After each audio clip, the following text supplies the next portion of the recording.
going out to the garage if you want to join me. Why are you going to the garage? Because I know as soon as they get home, I'm not going to be able to do shit. Okay, but hold on. Where did you put the garbage bag? In the garbage. Outside? Right there.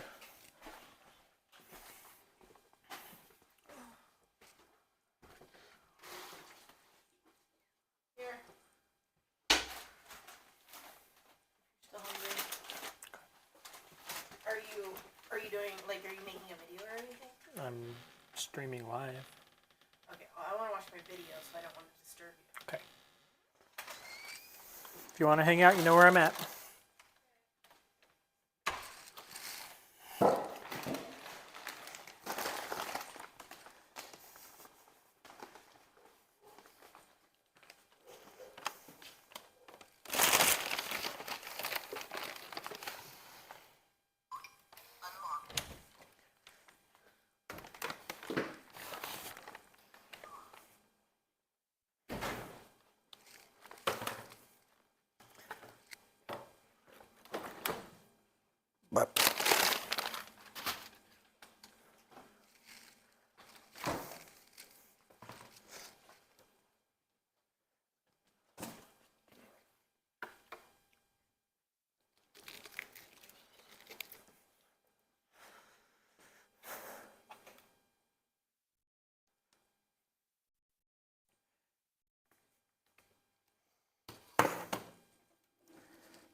Okay.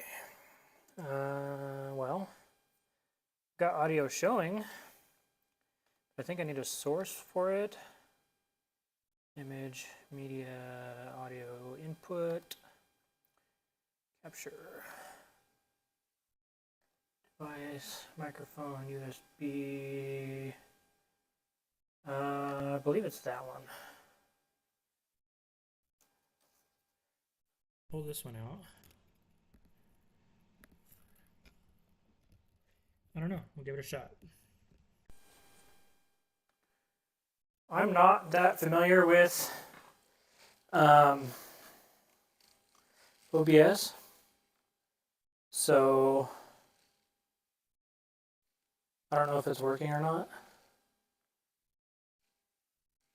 Nobody's watching currently, so there's nobody to confirm whether or not it's working.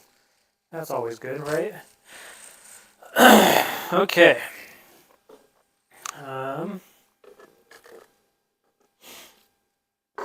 I could probably turn the speakers on the laptop, but that would create a loop, and I don't want to do that because that is freaking annoying. This is actually the first time I've plugged the microphone into this laptop because I've only had this laptop like a week.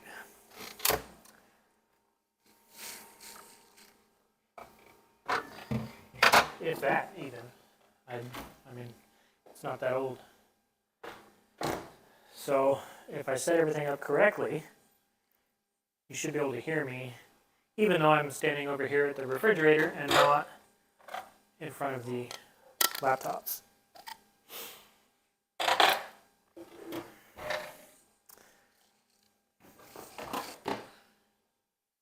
Get it. Doesn't look like it. That's fine. Got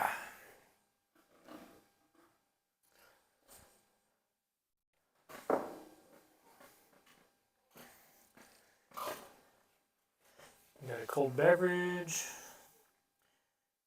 Slip my boots off here because they're uncomfortable.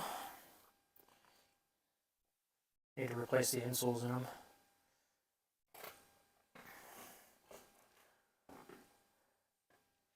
Anybody out there?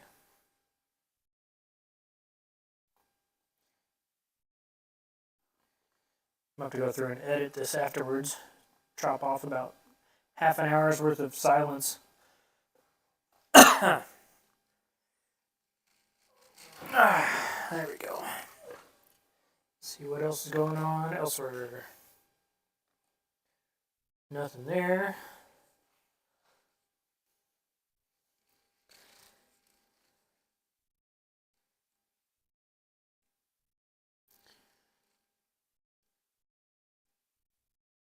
Nice.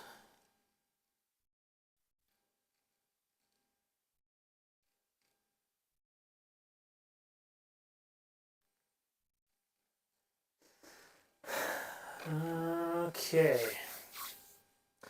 Well, why did I have two of those open? Oh, one's a search window. That would do it.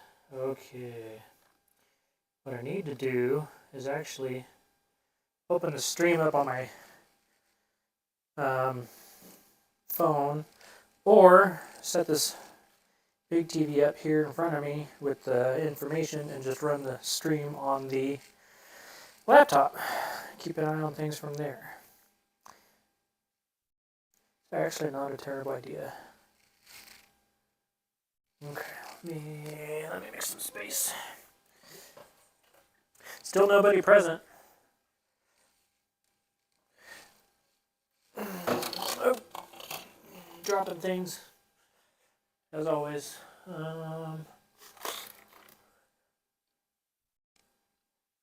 Probably just grab the HDMI off of the big TV there.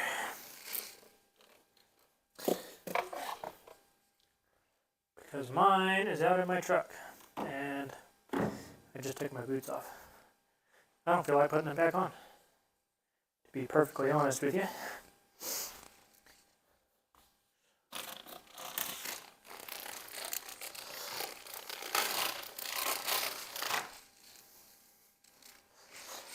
Nice thing about modern laptops, most of them have HDMI ports. Used to be flash drive. Why is it asking about that?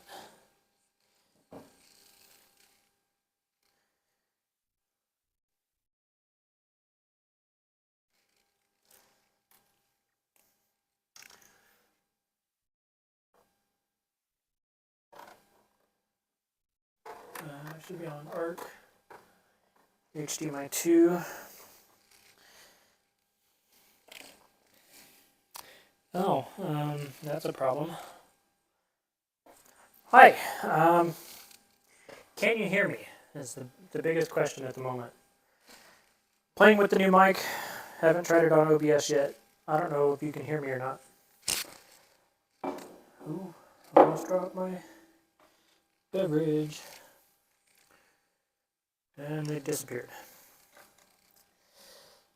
I don't want to put any torsion on that. Oh crap, what am I going to do? My adapters are at home.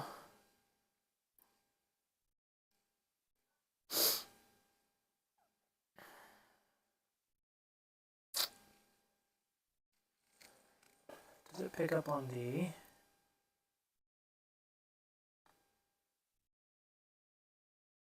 I wonder.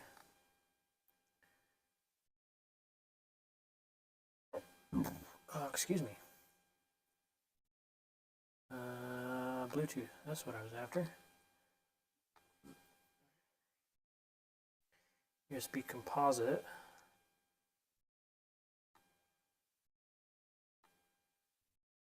New device. Okay, so it is using it.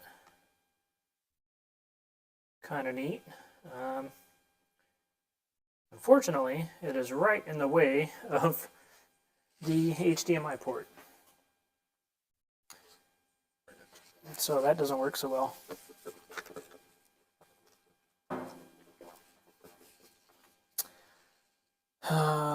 Let's see.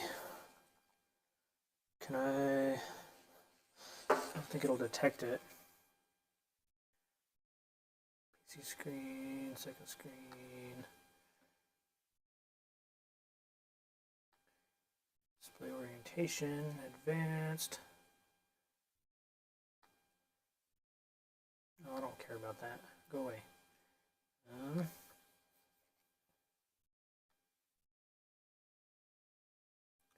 Display 1. Go back.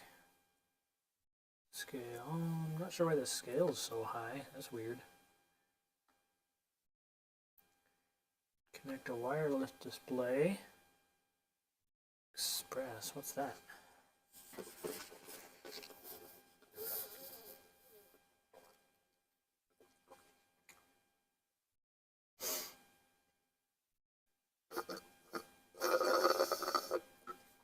Excuse me.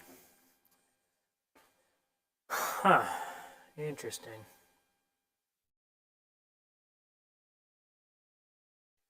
Wish I could lock this. Show as a tab. Find on page. And that's not what I wanted to do, but that'll work.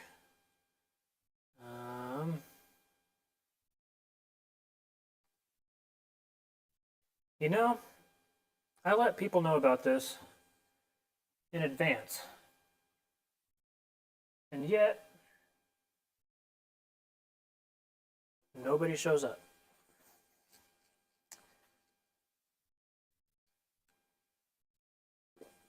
Could have been because I was a half an hour late, but again, I had one or two.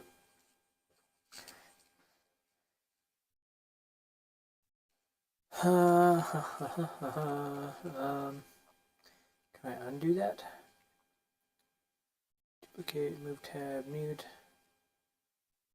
Turn on vertical. Yeah, I can just pop it out like that.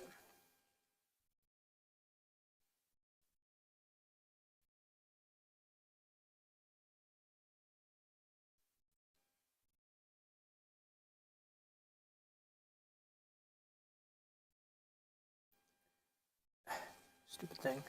Still playing with this laptop.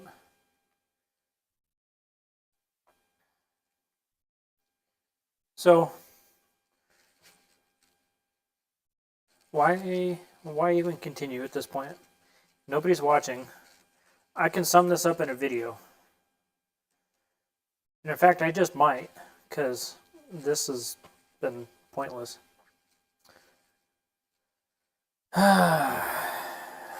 People suck.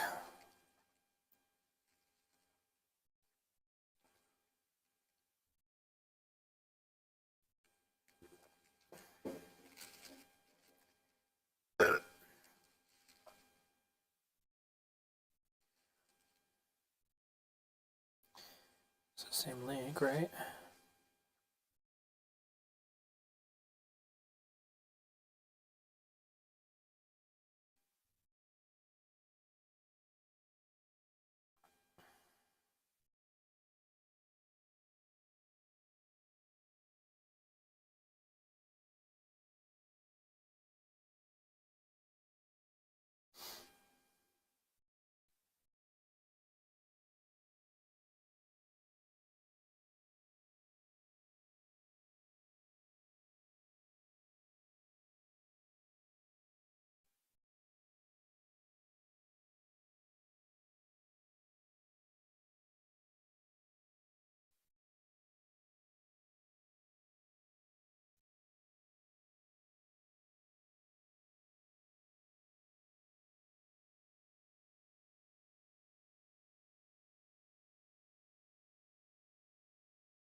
Well, the audio does work.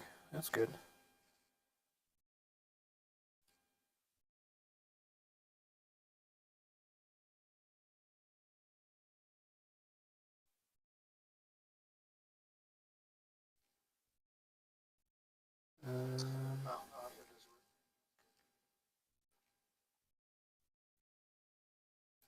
Filter, top messages, all messages. Fine. Oh, there's still nobody here, but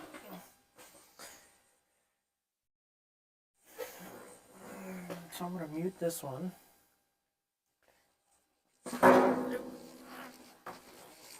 As I kick the table.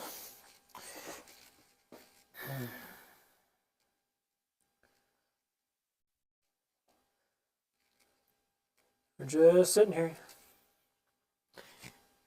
Ow, leg cramp.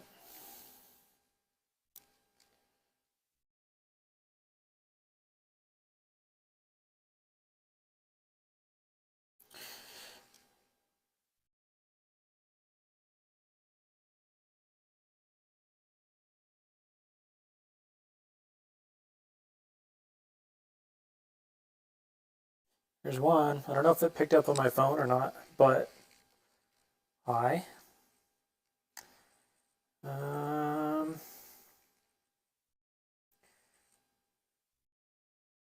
Toss that one up there.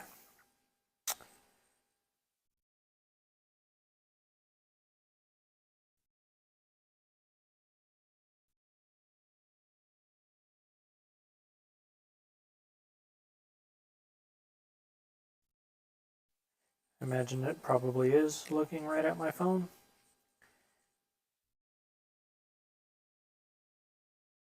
But, oh, hey, there's a second person.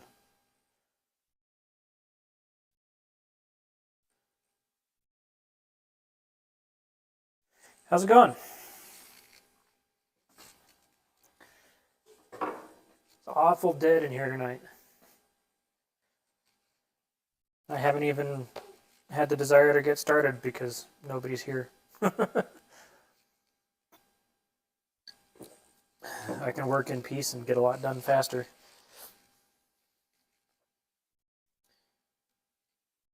Hey, Miles. Welcome. You don't stop in that often.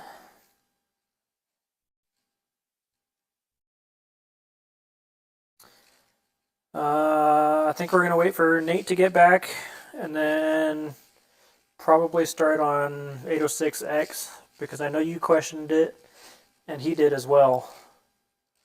So it's a lot easier to get started on that than it is on Ghidra because Ghidra is kind of a pain in the ass, if I'm being honest.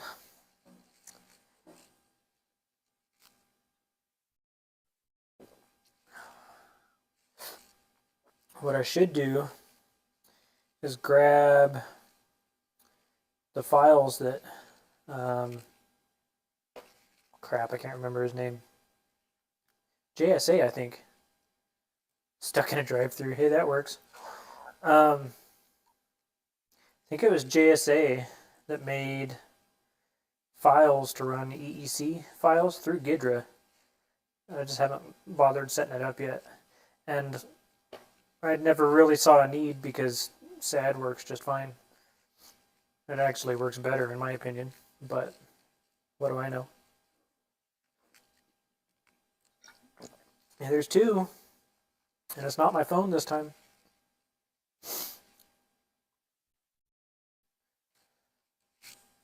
Excuse me. I would plug the big TV in so I can see what I'm doing and while having the chat stuff on the laptop or vice versa. But the dongle for my lav mic is right in the way of the HDMI port and my adapters are across town at my house. So, oh, excuse me.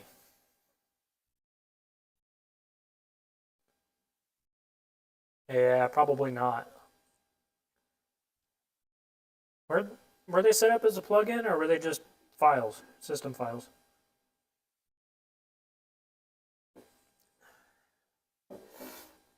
Might have to play with that.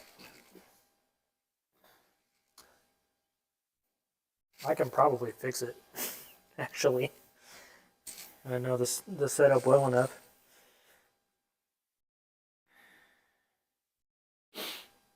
I don't know who the other person is yet. They haven't spoken up. Could be Nate. Could be my mom. Could be my younger sister.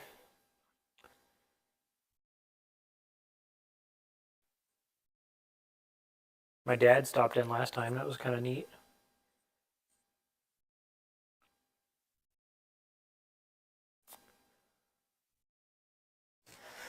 So, I'm going to open my phone back up.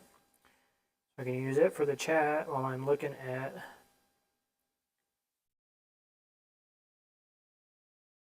Oh, hey. That works too. You don't stop in that often either. So I'm going to use my phone for chat because when I'm off of the screen, yeah, probably, off the screen on the laptop, I can't see anything from the chat. So, okay. So we'll start with not Ghidra. You see I've got 2 installations here. This is the more up-to-date one, but I don't think I've done anything with it. I take that back. I've done quite a bit with it.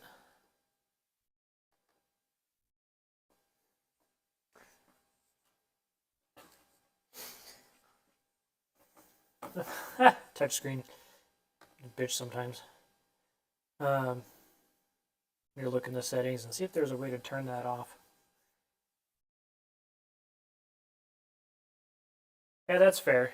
I mean, you're tech literate enough that I'm sure you can follow along for the most part.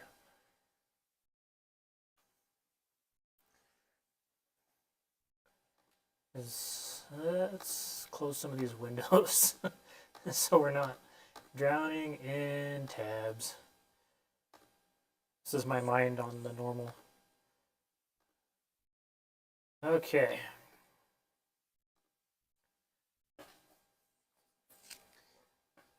Okay, so to start, you got to pick the binary you're going to be working with.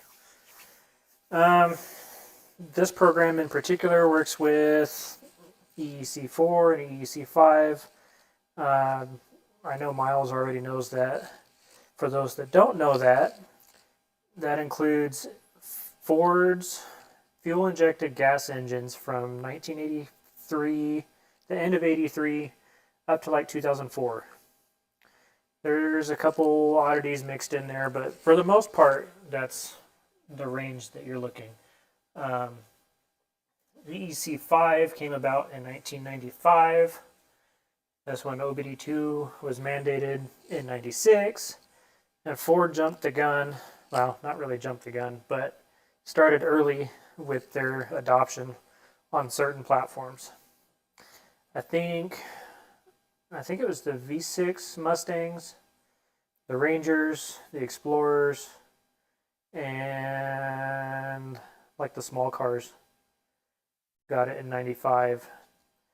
The rest of them got it in 96, and then the full trucks weren't mandated till like 98, full-size trucks.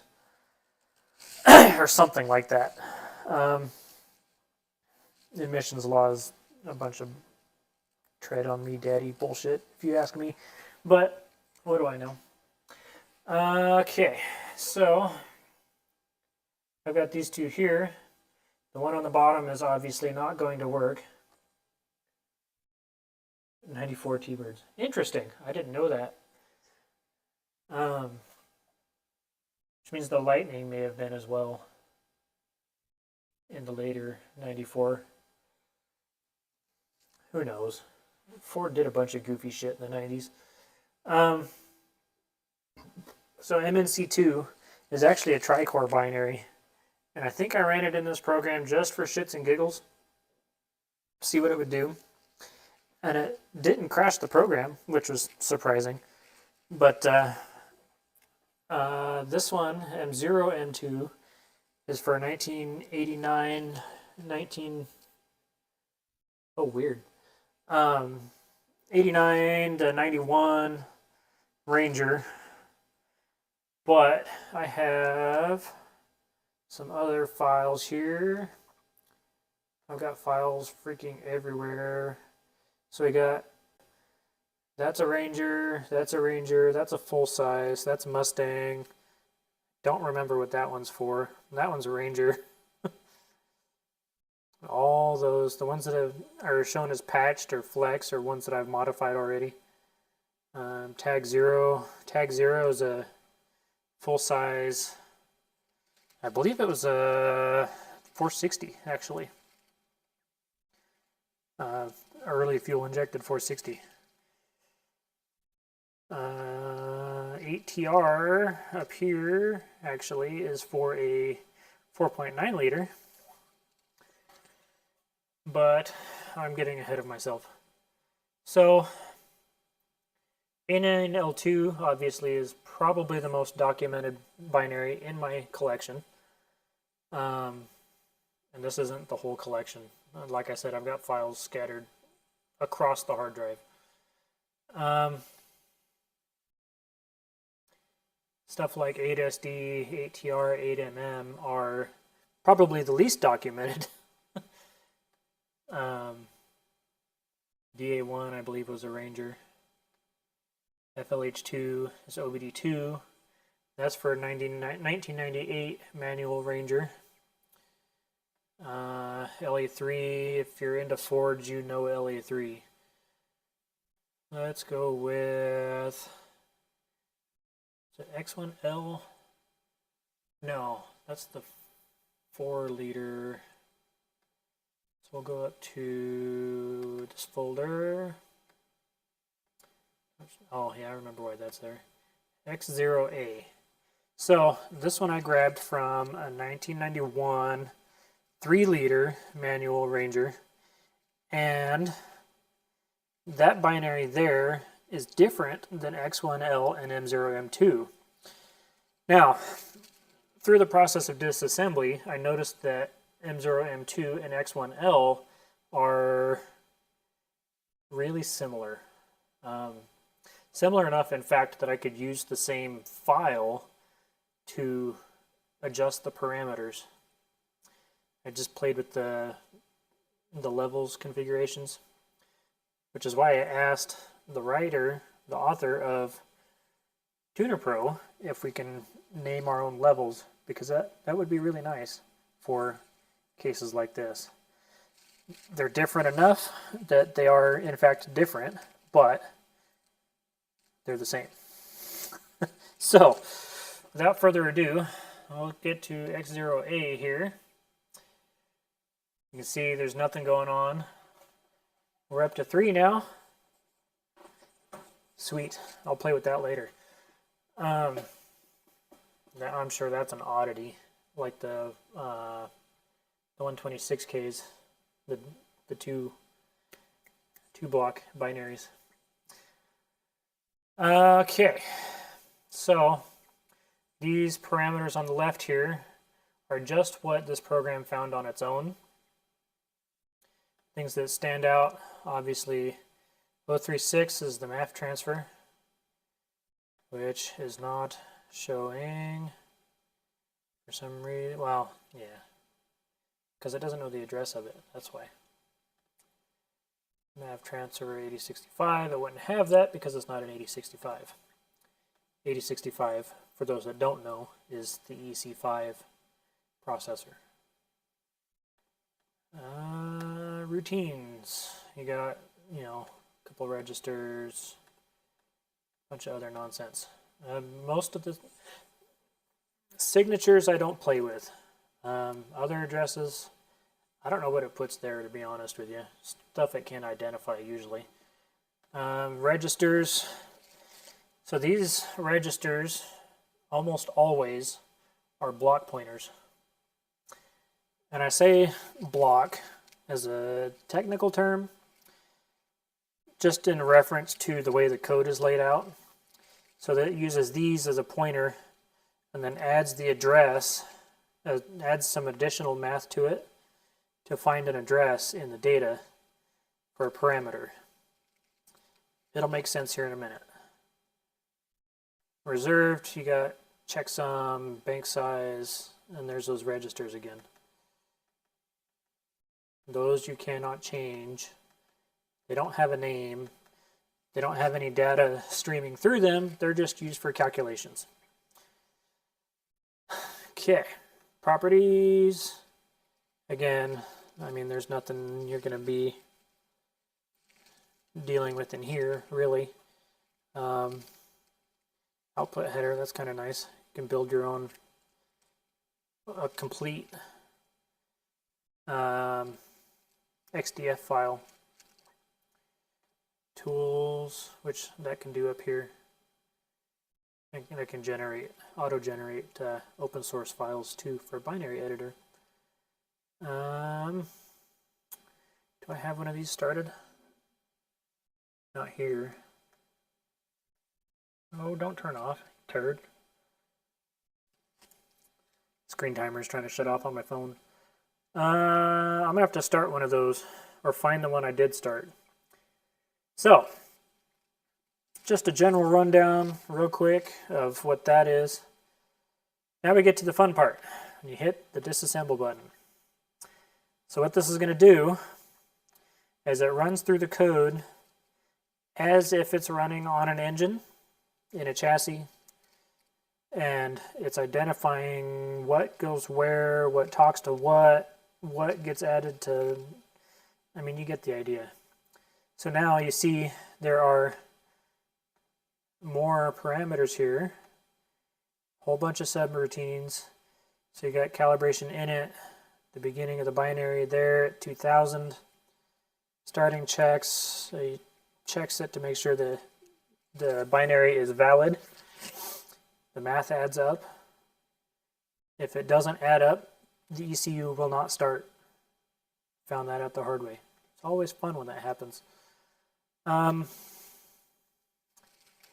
Hey, there's Nate. So, since you just got back, I'm not going to out Miles, but if he wants to do it himself, that's up to him.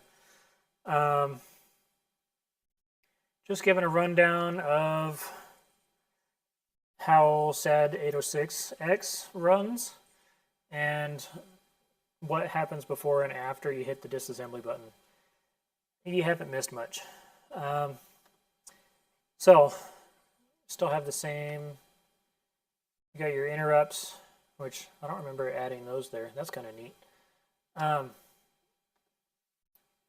You'll see these additional parameters, and it gives you an idea.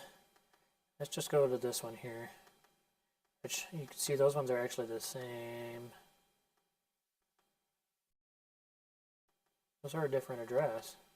So if I were to guess, that's probably not a Spark table. That's a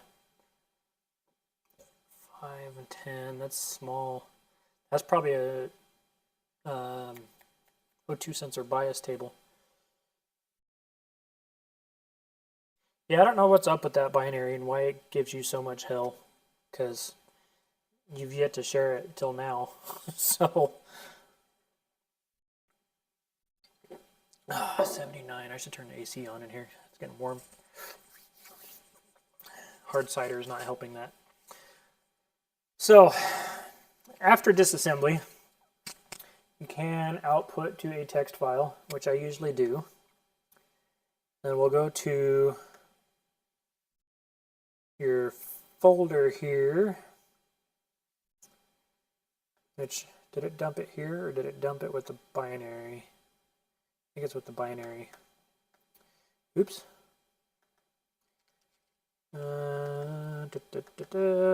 Yeah, right there. So I prefer Notepad++. It's a little older, but it does get constant updates. Plus it's themable and has a bunch of handy plugins and yada yada yada. So this file is a disassembled view of the binary itself. It doesn't show in ones and zeros, it actually shows in human readable, and I say that in quotes because it's not. Yeah, I will post it I gotta chop off about 30 minutes from earlier, maybe almost 40 actually. They're getting me sidetracked. But I will post it publicly and then probably do a more formal video later. Back to this. So it pumps out the data in a human readable, quote unquote, format. As you can see, under that property, or no, not the properties, was it properties? Reserved or scalars. Yeah, I don't know. I'm tired from work and started drinking, so I'm a little lost in my own head. Tells you bank 8 start 2000, ROM size 2006. Come up here to reserved, bank ROM size 2006. Right there, see, DFFF. So on the left hand side of your file here is oh yeah, you weren't here for that. X0A is a 3-liter Ranger binary that I grabbed a couple years ago. It's for a 91 manual 3-liter. It is different enough from the 2.3 and the 4-liter to not use the same XDF file for Tuner Pro, which I thought was weird because the 4-liter and the 2.3 binaries are almost directly compatible. Obviously the hardware is not, because the 2.3 only has 2 injector circuits and the 4-liter has 3. So do with that information what you will. Scroll down here, you got all this code, blah, blah, blah, blah, blah. Anyway, so I like to compare, yeah, there's some variation between the years. Sometimes you get lucky. If they're the same hardware, they can use the same XDF. If they updated the hardware, then your chances are pretty slim that you can do that. Oddly enough, the 2.3 and the 4-liter are actually separated by 2 years, because the 4-liter binary came out of a 92 and the 2.3 came out of my 90. But the software is close enough that it still works. Like I was telling Miles, Ford did a bunch of weird shit in the 90s. Miles and my younger brother. Now that we have the basics started, the right-hand column over here doesn't tell you a whole lot. You can see those registers that I pointed out earlier. There's their physical addresses that they point to. And this is used as a base for the addition to find the rest of the information. So instead of rolling all the way through the whole 56K of data, it can reference the R base and then jump right to that information point. Kind of efficient, if it would be the word I'm looking for, but yeah, efficiency. Ducky bath time. Mom's bathing her dragons, or did. Okay, on to the table display. Oh, that's a HECO sensor for load, coolant, TPS. I don't remember. I'd have to figure it out. After you've run the binary through the disassembler, usually it'll tell you where the information comes for the rows, where the information comes from the for the columns, and usually that'll give you an idea of what your units are. So say, and look at, see like this one. You have something that is obviously RPM, columns, rows. I wish you could jump straight to the function from here, but the last time I tried that, it didn't work. Yeah, 18,000 divided by 4, 6,000? No, that's 3. Why am I struggling with this? I mean, I know why, but that's beside the point. 127 is probably load.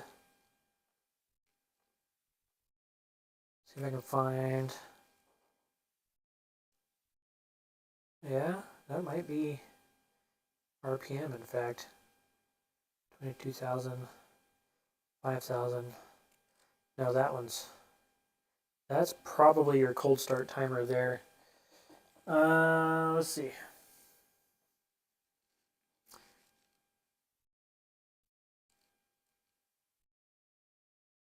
Is it echoing? Nobody told me.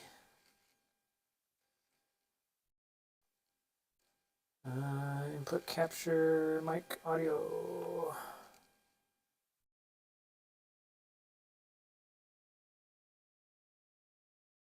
Is that better?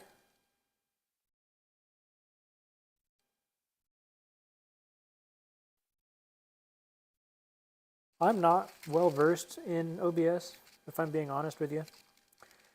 I've kind of just figured it out and flying at the seat of my pants. Way better. Okay, I'll keep that in mind for the future.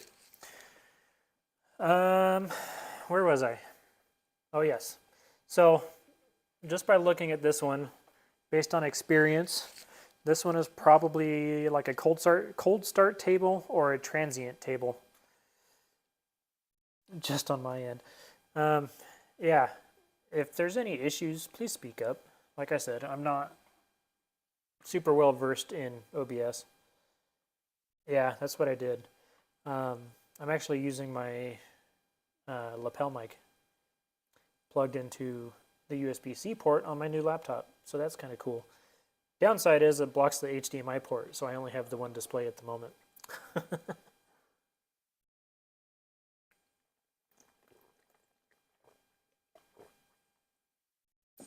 So for next time, I will grab my adapter and plug it into a USB port on the other side, or no, definitely on the other side, and then move my binary editor dongle to the left-hand side.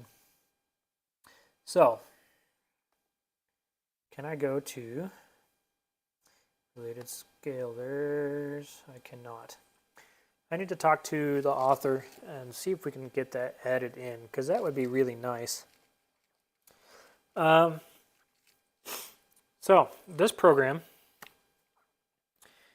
SAD can kind of do it, but this program, in my opinion, is a lot faster than trying to do it with SAD, with the plain SAD. Obviously, Miles and Nate know of the program I'm speaking of. For the people that don't know, that is one of the, I don't want to say early because it hasn't been around that long, but it was a more rudimentary type of program. And this program in particular is actually based on that one, loosely. Yes, continue.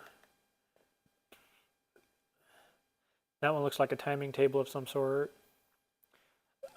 No, this doesn't pick up everything. CLI said, yeah.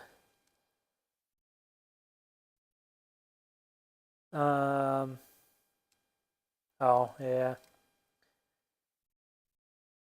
I'll play with it and get you figured out. That one's definitely a timing table.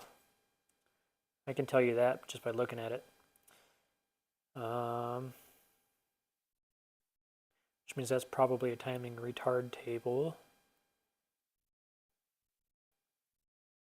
Those are probably timing or fuel. Those are Higo bias. Or IAC. Could be IAC. That is a good question, actually. I don't know. I haven't seen anything on GitHub in a while. So let's pull it up here. Yes, I use Edge. No, I don't want to hear it.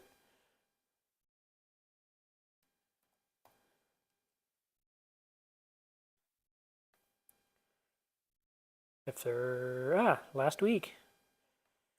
In fact, there's a new version out. I didn't know that. I'm gonna have to add that to. No, I'm using my phone to watch the chat.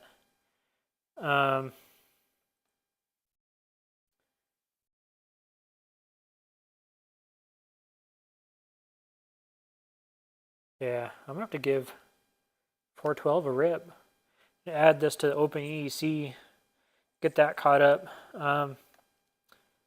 Get my changes merged in if he didn't already. Don't think he did. Sources by request.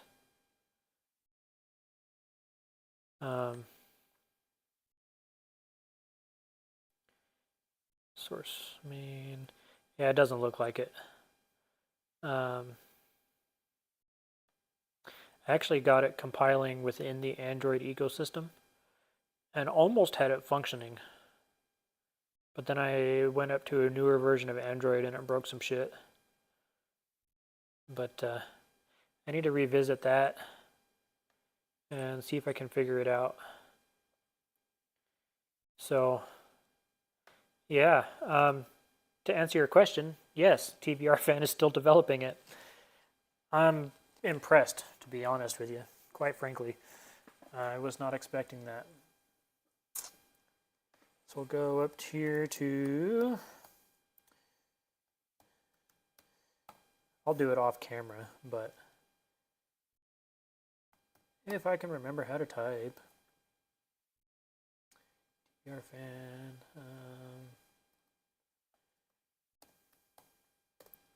Yes, I got to go through and enable all the dark modes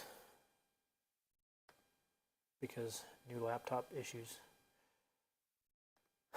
21. Yeah, me too. I think Pim has anything new. I think he just posts here, actually.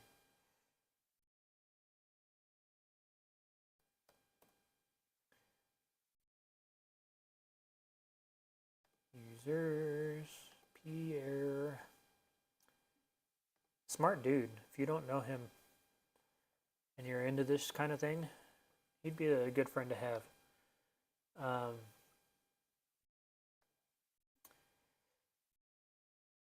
So, what happens if you have a table like this one here and you don't see your columns, your scalars, scaling functions come up? Now usually that's because there's some other stuff written in there in between where the program looked for it and where it found the table address. Yeah, I did that, but it didn't get them all. Probably weirdness between 10 and 11. I don't know.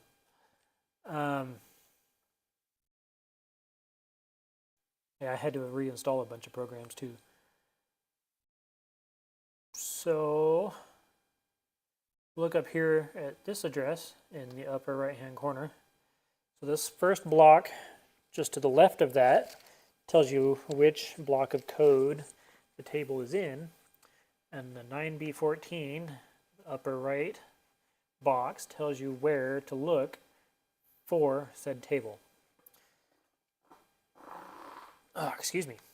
And this is why I like the text output, because in cases like this where it can't detect it automatically, you can look at the text file at that address and backtrack into the programming to see where that lies in the code, so then you can suss out the functions that control your scalars. So let's do that. Main page here, 9B14. You can actually search TB001 as well because it's automatically labeled, and naturally it does miss some things. If you find a table that isn't labeled, you can add it manually, provided you have enough information about it. So if you knew where a table was and it didn't provide you with the label, you can search for the address directly and then backtrack from there. So because it's TB001, type that in the search bar and hit search. So it's right there in the code, and it's the only place it appears. So that makes it easy, actually. If we scroll up a little bit, that was probably too far. Yeah. Sometimes it'll put it below it, like you can see this one here, FC006. Sometimes it'll put it below it for whatever reason. And you can actually see there's a couple table references here. If 2 and 3 and 4, in fact, right there, all use the same functions, if you ask me, it would be safe to assume that table 1 does as well. So if we come down here, table 2, 3, and 4 do not show any, but table 5 does. It's an entirely different structure though, so that's in a different part of the code. So come back over here to the text file and we poke around a little bit. So we got one function here, and what this says here, the UU word LU, this confused me when I started learning how to do this. What that means is it's unsigned, word-sized lookup. So if we look at a function, FC006, function 006, what that means is that these are 2 bytes, a byte being 2 numbers, obviously. Well, that's not really obvious. If you're not versed in computers, 2 bytes is, or 2 numbers is a byte, 2 bytes is a word. 2 words is a double word, and you know, figure it out from there. Unsigned means that these cannot go negative. These ones here. They cannot and will not go negative. Why you'd want to go negative, you ask, is mainly for temperature and pressure. Temperature and pressure, yeah, that's about it. Because some will read vacuum as well as boost. Some will read just vacuum. The ones that read just vacuum don't have, I mean, I think they have one signed setting. But the contrary to this will either be an SU word or a US word.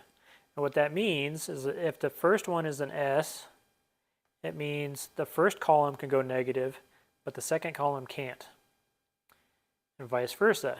US means first one can't go negative, second one can. Usually the right-hand column is used for numbers. I mean, they're all numbers, duh. But table references. So it'll go through 0 through 9. Sometimes it'll go, you'll have your RPM over here. RPM doesn't go negative. Sometimes the programs do get it backwards or get it wrong, but very rarely. RPM shouldn't go negative. If it does, you have other problems going on.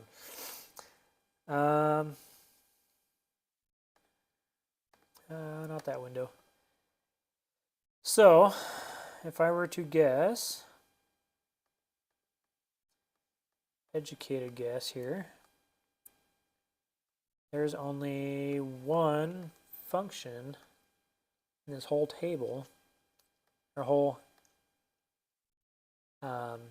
subroutine. So that one's definitely related. It did negative RPMs. Did it do the window mod too? I know the scrolling is kind of nauseating. I'm sorry. Not much I can do about it. See this? So, those don't look like structures to me. So what this is undecompiled code that the program missed and didn't deconstruct. So usually you can go in and just ran backwards. Some engines will let you run backwards. That's kind of weird. I know two-strokes will, for sure. You can start a two-stroke backwards and you'd never know it because it runs just fine. Just everything's running in reverse, like your clutches. Code that got missed by the program. It shows up like this, just in bytes. Touchscreen, forgot. Let's see. Should be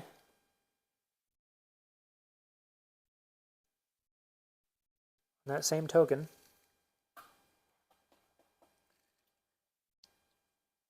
Show.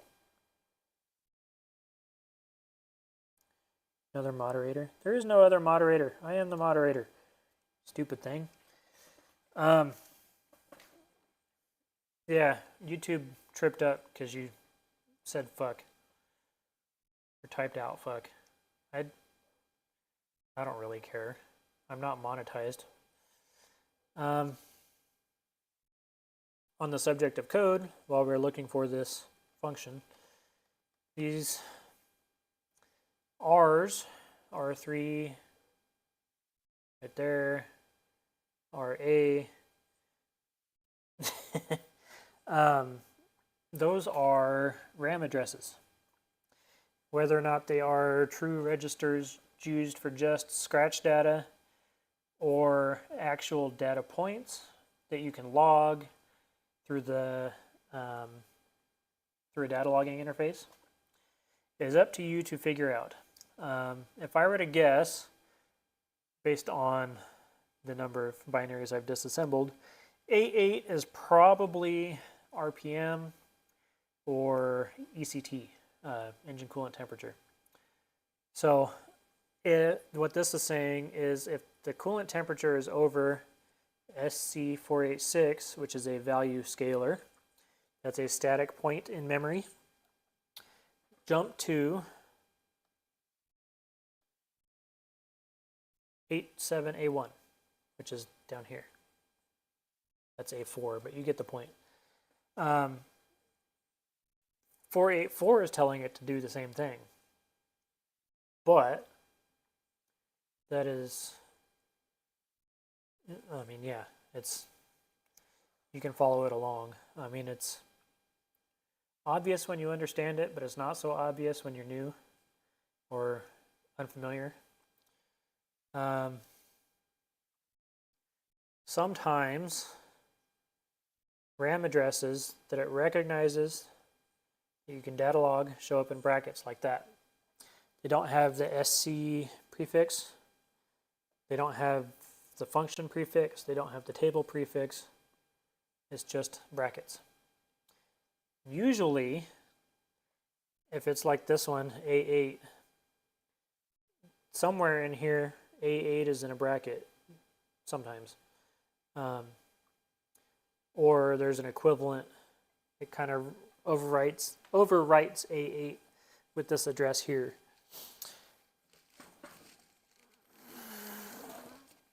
Now, Ford, because they recycle so much code, if you compare a binary of a similar generation, say A9L, you can follow along quite well, actually, quite easily. A9L being the 1990 or 1991 Fox body is probably one of the single most disassembled binaries from this era. And if you have information on it, like the deconstruction of it, 89, somewhere in there. It's late 80s, early 90s. You can use the deconstruction as a roadmap because it'll fill in all of these blanks, the bracketed words, if I could figure out the touchscreen. So if your roadmap is set up for the program you're using, it'll fill all these in, and then you can refer to your code, X0A here for this in this instance, and compare the two subroutines, or a subroutine that you may be curious about, to A9L, and see, yeah, actually, probably true.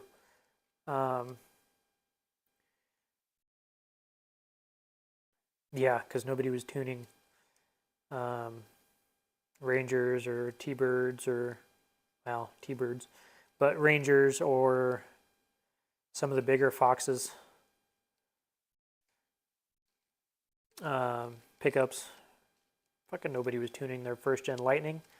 Why? To pick up 20 horsepower?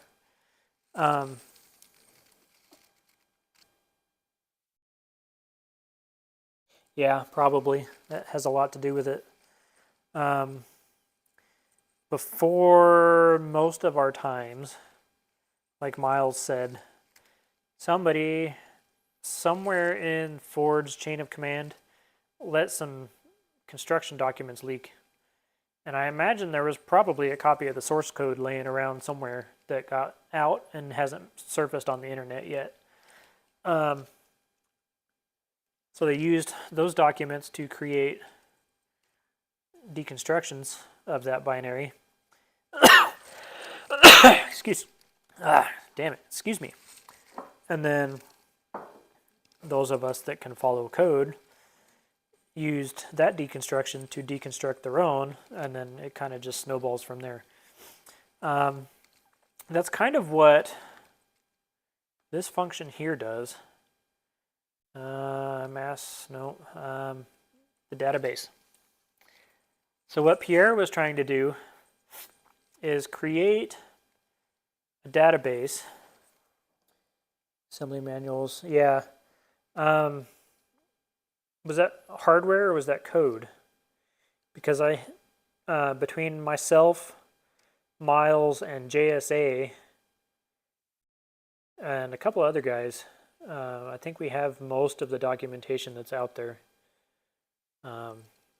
Whether it's on our individual hard drives or on OpenEC. I try to keep that up to date. If there's any new information, let me know. I'll post it up. But the database, oh yeah, the Rotunda breakout boxes. Oh, Balloon Festival. Cool.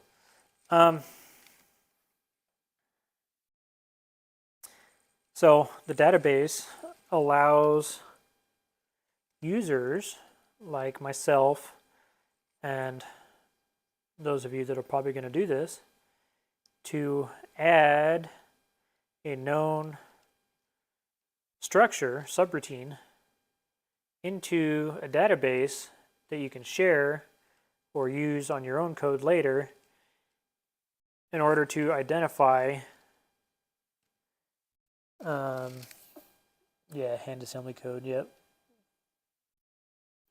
Yeah, handwritten code. Ugh. Glad I wasn't born in that era.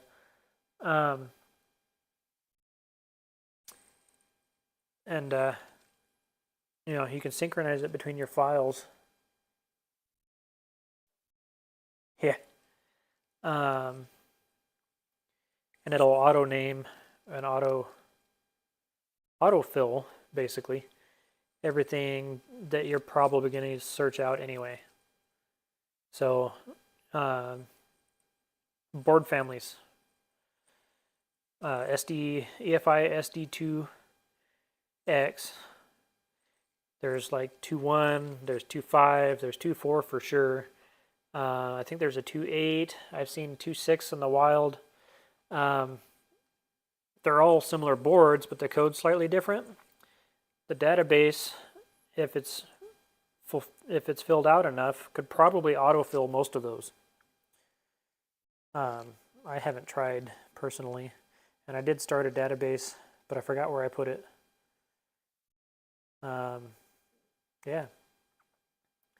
So I'm kind of just rambling at this point.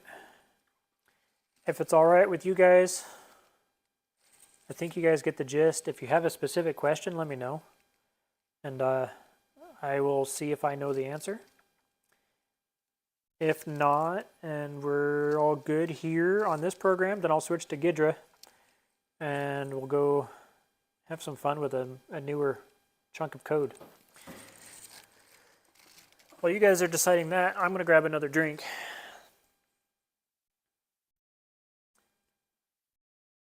And the nice thing about the mic is that I'm all the way over here at the fridge, and you can hear me. But I can't see your texts.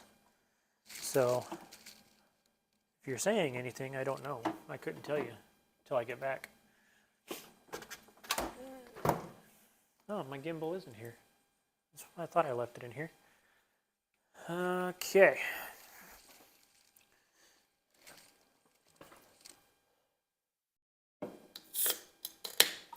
Not having junk binaries helps.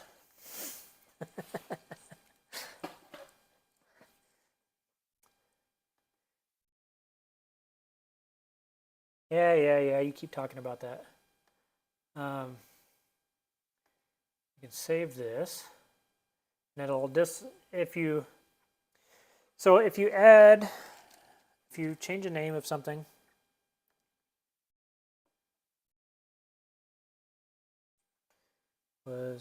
trying to ID.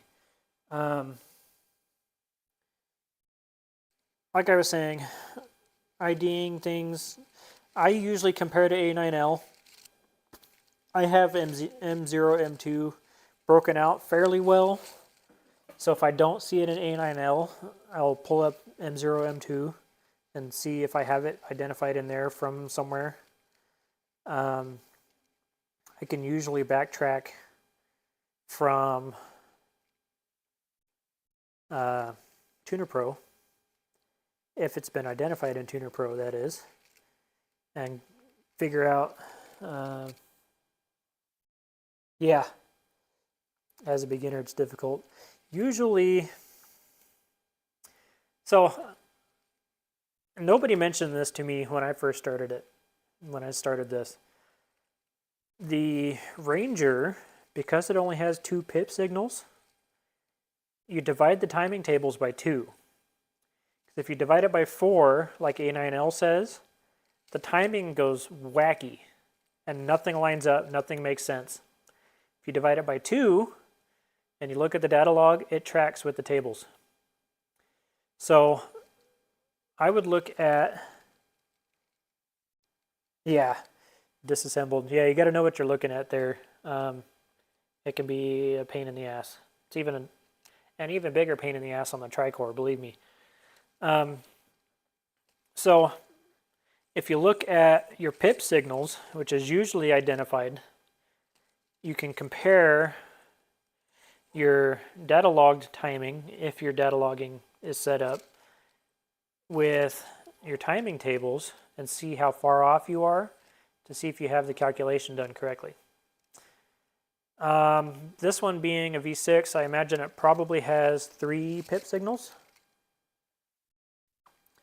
Document shows what address or whatever runs, yeah. I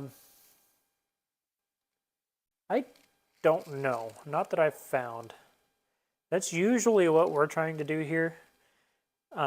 It's just in a less human-friendly format. The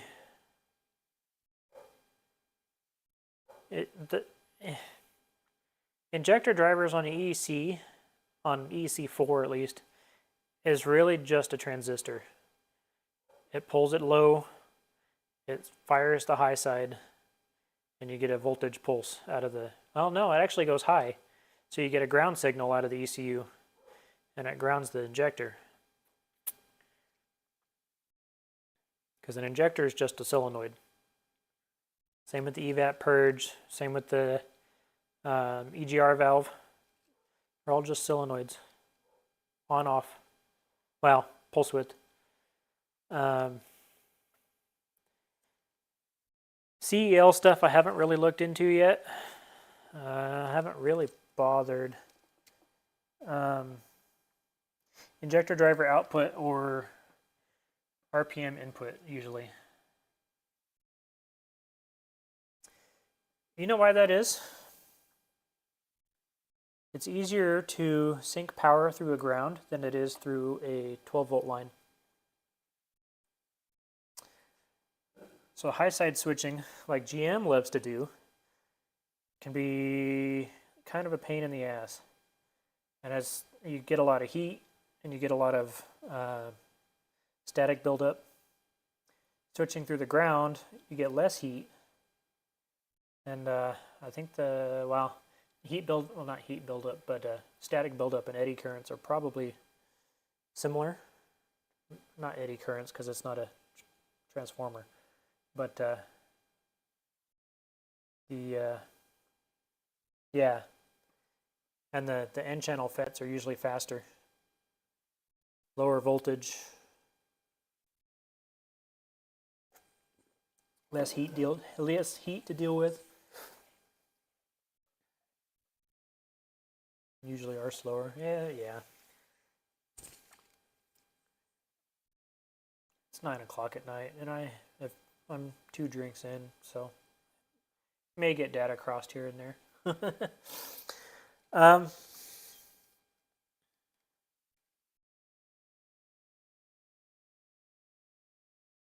Yeah, that is true. I actually ran into that issue on.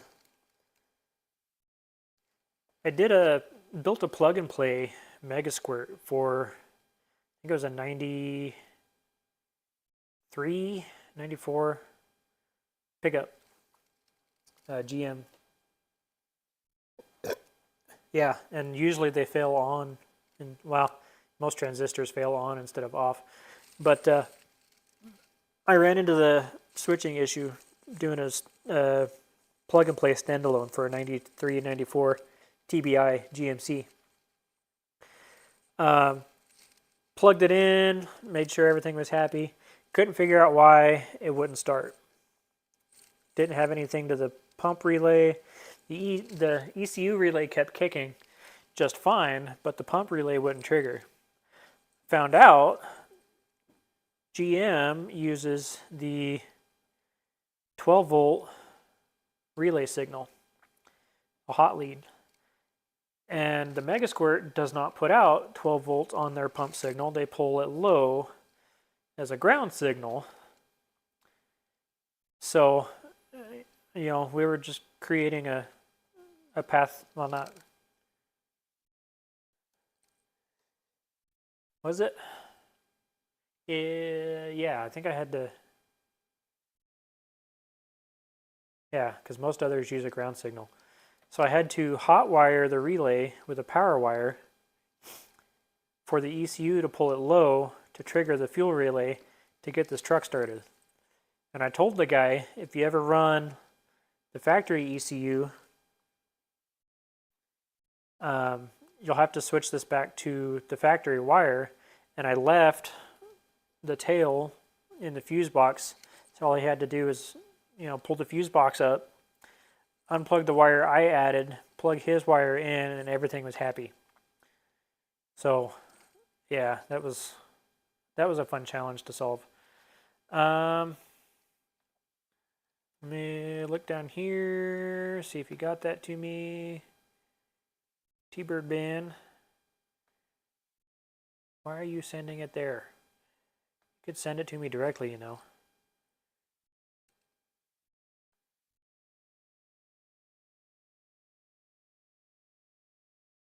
I need to address that. I told you guys I was live. I don't know why he's asking me a question there. No, that's not normal. Let's see if we can break some shit. So,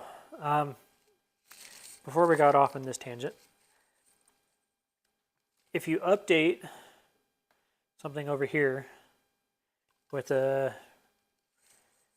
text, just a name, or alter the address a little bit, or what have you, save your file first. Well, you can't save it first, but validate your change and then disassemble it. Do the output text and see if it changed it. It should. Sometimes it doesn't, but it should. And then you can save. So what that'll do is it'll find this address here, 9005, and it'll change it to whatever you tell it to change it to. So if you know what it is, you can change that and be able to find it later. I don't know the names of most Ford scalers. The ones that I do know, I've grabbed them from A9L or any of other Decipher's other works. But the addresses are all unique to the binary, of course.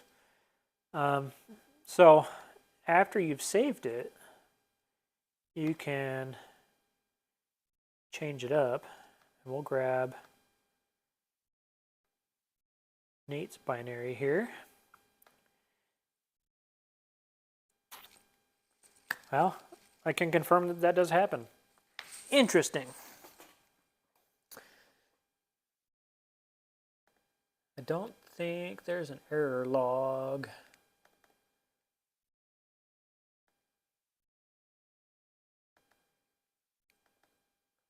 Conversion.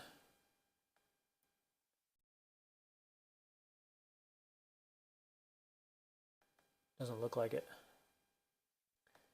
Tools. Repository.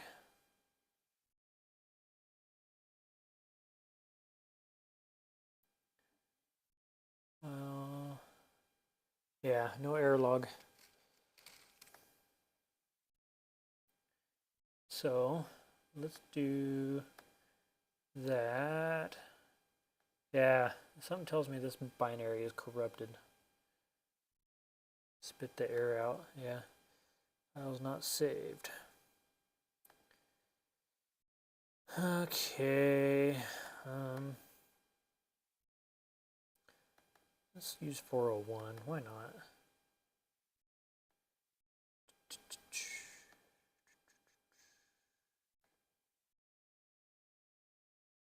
Need to add that back in here. To start properties.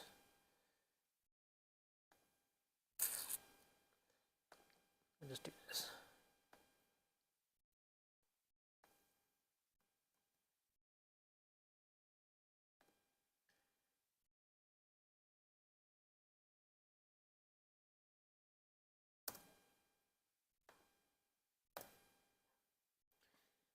Liar.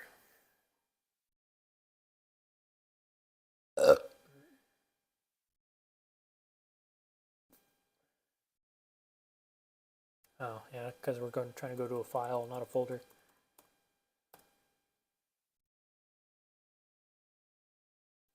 It's not there. I need to add it back in.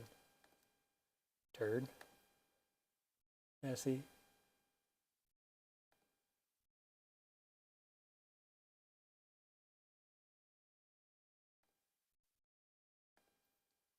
I had it set up on Windows 10. I just haven't done the registry edit yet. Oh, right shift. Interesting. I missed that part.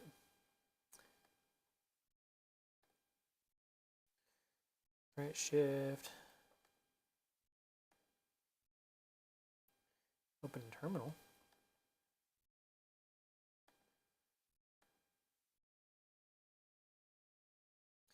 Run as a different user. That's neat. No. I want filter. Shut up. Yeah, I tried that. Right shift. Right click. Oh, there it goes. Stupid fucking thing. Didn't do it before. Okay.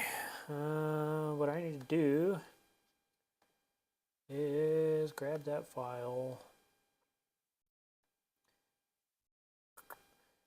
MPST.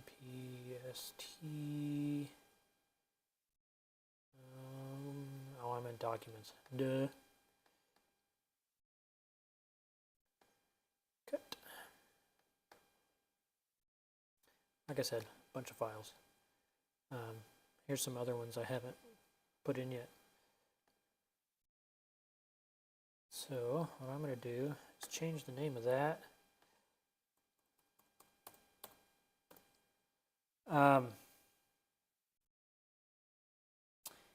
I've noticed sometimes some of these programs are a little weird about name length. So I don't know if you tried it as just TOJ, but that might be worth a try. So, oh, what is it called? 406? Yeah.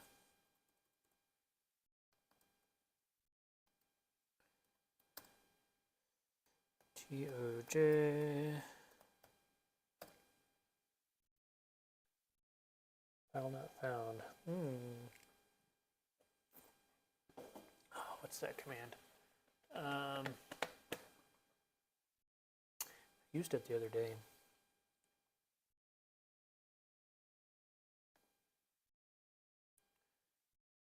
Oh, that's why it's a 0. Duh. 0. End of run. Not found. Assume local dir. Yep. That tracks.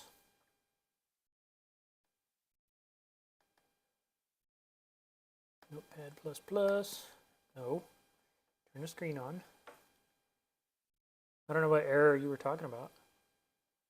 Extra flags.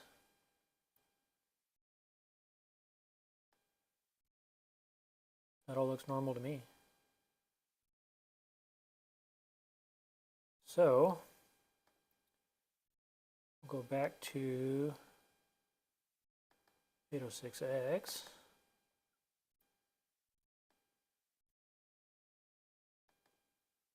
Try again.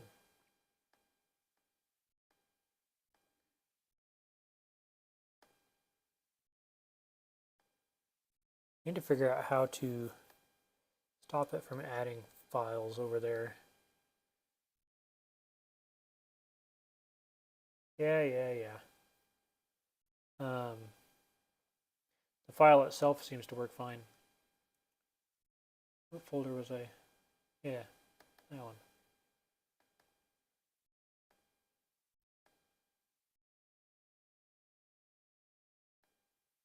And still crashes. Interesting. Interesting.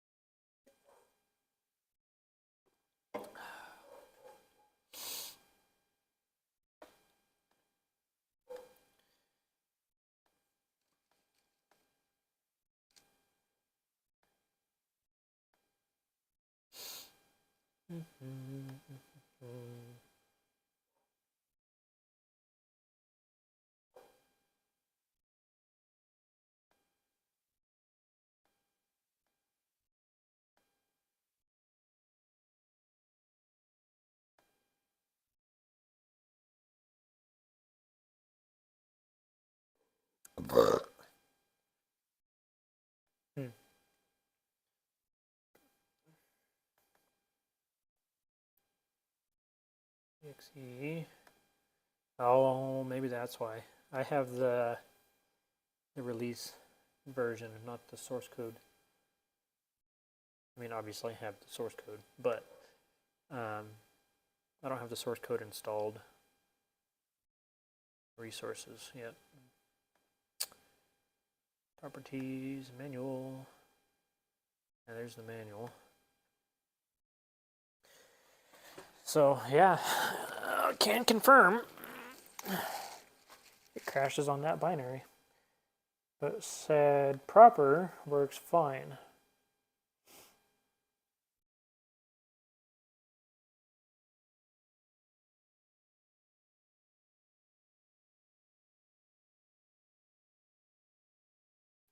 I actually tore through that pretty quick.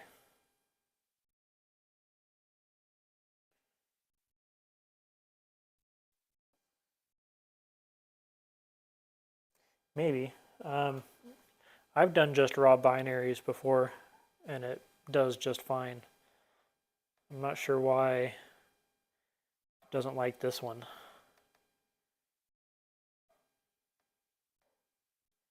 It's not like it gives you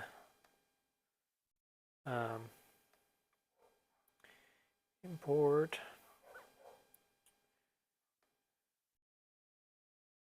It wasn't a directory. I don't have the directory file yet.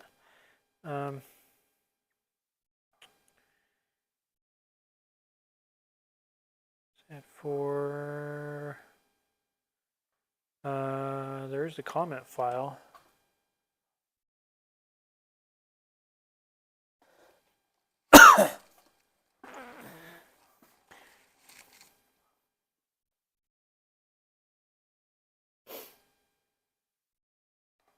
Yeah, see, this right here is weird. Doesn't normally do that. So I switch to this one. Just go with that because I don't have the, yeah. Oh, maybe it does because this is a OBD2 binary. In fact, I think I got that from one of the groups. Lag 0. See? It's misidentifying something.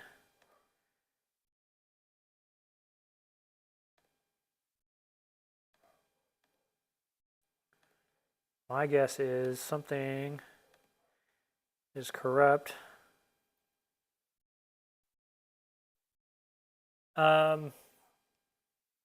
Because I don't want to set up Windows 10 on this hard drive, just to nuke it for Windows 10 later when I put a 4 terabyte hard drive in this laptop. I have a USB of Windows 10 somewhere. I think it's in my truck. But if I'm going to put a 4 terabyte hard drive in, why bother rolling back just to reinstall another version of Windows 10? Or the same version, rather.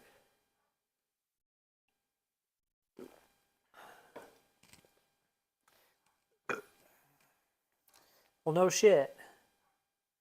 They're $200. That's what I'm wondering, Miles. So if it thinks it's a something other than a single bank, because usually it tells you the bank information up here. 8061 single bank. So SAD proper picks it up as a single bank.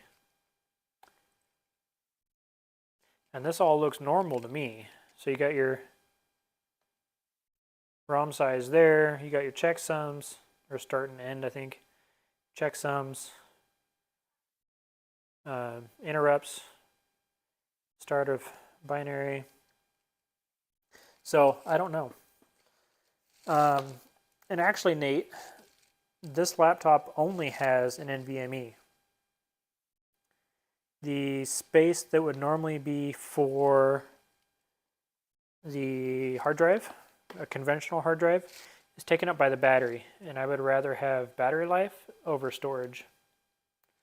So my options are to overwrite the existing NVMe or buy the 4 terabyte later after I've been paid again and put Windows 10 on it and just copy everything from this one over to that one.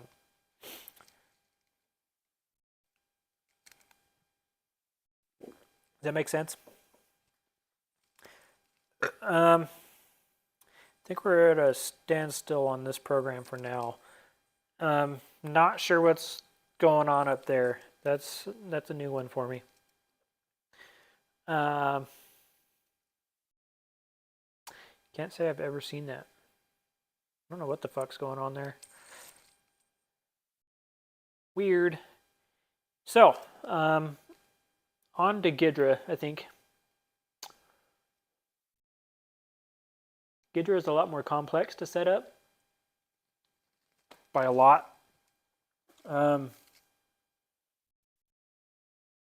Maybe. I think I have an SD2X as well.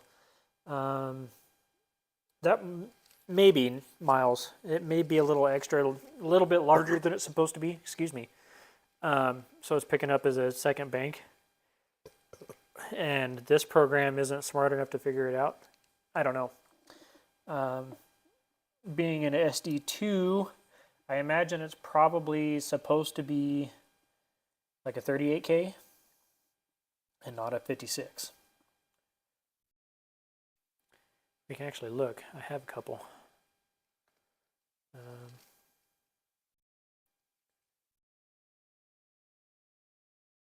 Store addresses you supplied, which works for.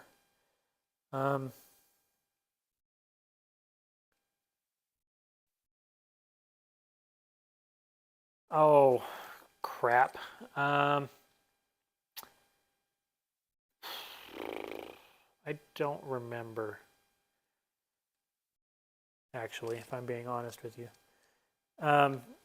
Based on this word right here, this is a 56K bin. So instead of trying the FFFF, try the DFFF.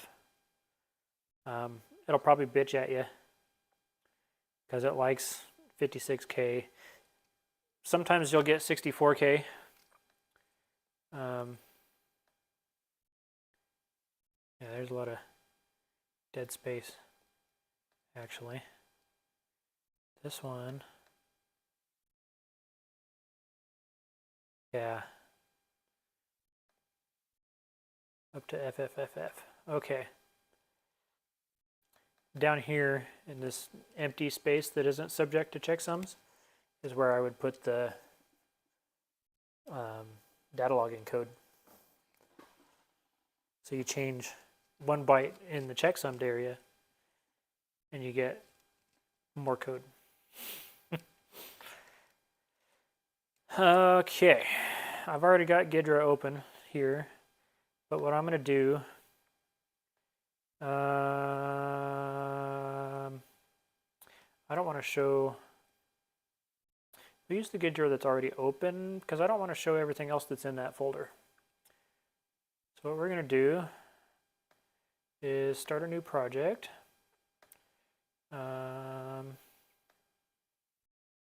Project name YouTube, I guess. Why not?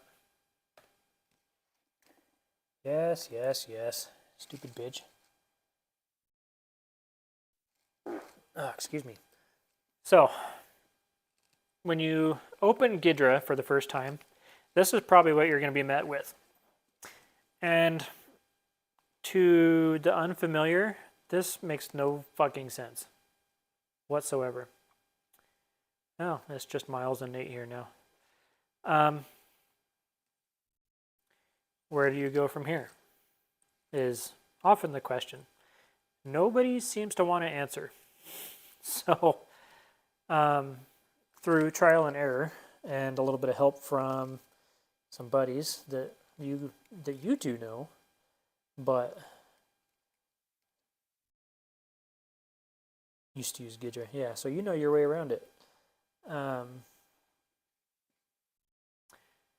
What I do is come up here to the import And we'll just pick one of these files, a raw binary. That one's, yeah, it may have changed in recent years. Let's see. Let's grab P28, that's a Honda binary. Documents, we'll go here. So this one I haven't done anything with. No idea what that is. So, fun fact, this program is known as Ghidra, and it's actually developed by the NSA. They wrote this program, they released it to the public. Whether it was a leak and it forced their hand or if they did it intentionally, yeah, it's a reverse engineering program written by the NSA. So it's quite capable and yet dumb at the same time, because it's not really a specialized tool, it's more like a general use. Yeah, and that's where I got stuck a lot of the times, is not knowing what to do from there. Bob helped. Both Bobs helped, actually. So we're going to grab this binary here and hit import. So it's going to ask you what the language is.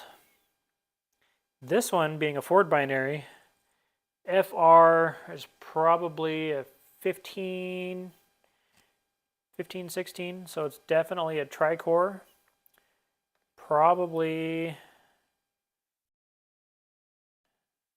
could use TC176. I believe the 1791 is the same as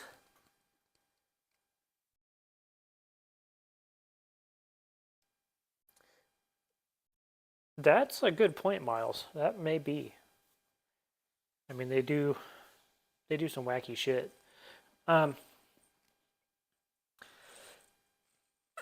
Ford binary, Ford tri-core from the mid 2010s. So it is likely TC176, which is the same language that they use on the 1791s and the 1796s, if I'm not mistaken. So, the first few times I tried this is where I got stuck. Just setting the language is not going to do much of anything for you. What you have to do is come down in here into the options, change this first 0 to an 8. Sometimes, like on the Ford Copperheads, just this is fine.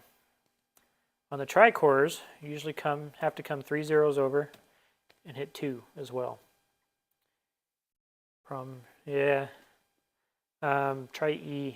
EFFF. Right here is where I usually got stuck, because nobody explained this to me till 6 months ago, and nothing was making sense until I did this. Tri-cores, this is necessary. Copperheads is not.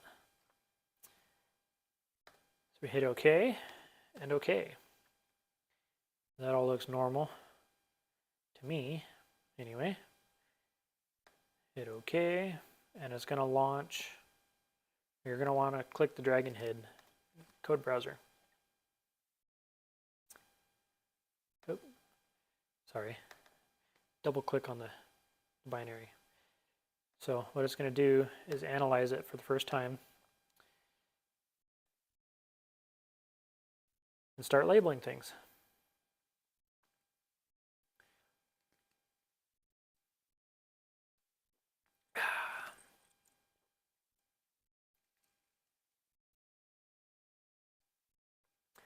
Most eco, probably not.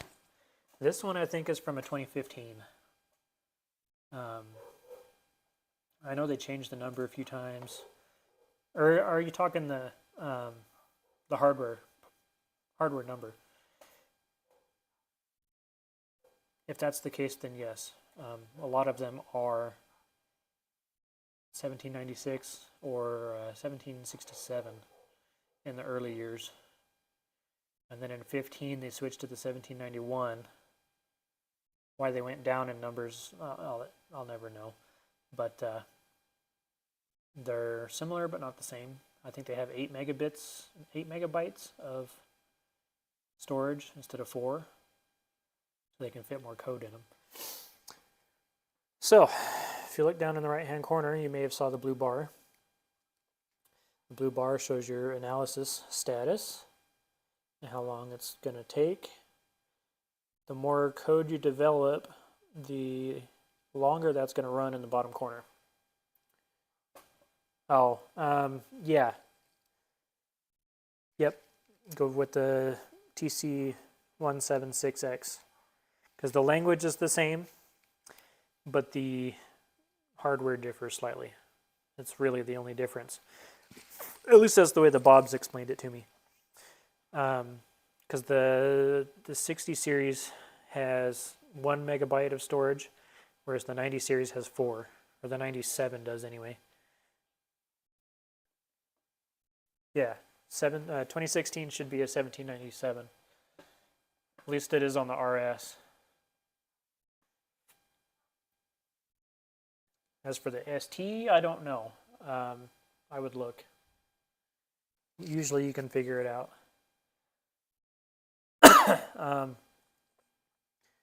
So, obviously this program's a little different, but it's more of the same. If you have a roadmap, use it. If you don't have a roadmap, then it's kind of a pain in the butt. Because you have to know what the code is doing in order to know what it is. If you have the right friends, you can get a hold of some things that could give you a direction to go in, but that's all I can say on that matter. So, yeah, that's how you set up Ghidra for tricores. I believe, let's see what we're at here. We are at 1 hour and 14. So I think I'm going to leave it there because my wife's probably getting antsy, wants to go home. Have yet to have that happen. So I'm of no help there.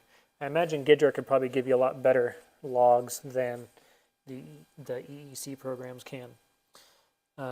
If I were to hazard a guess anyway. But yeah, so if you stuck it out, thanks for watching. If you're new, hit the subscribe button. We're at 275, I think.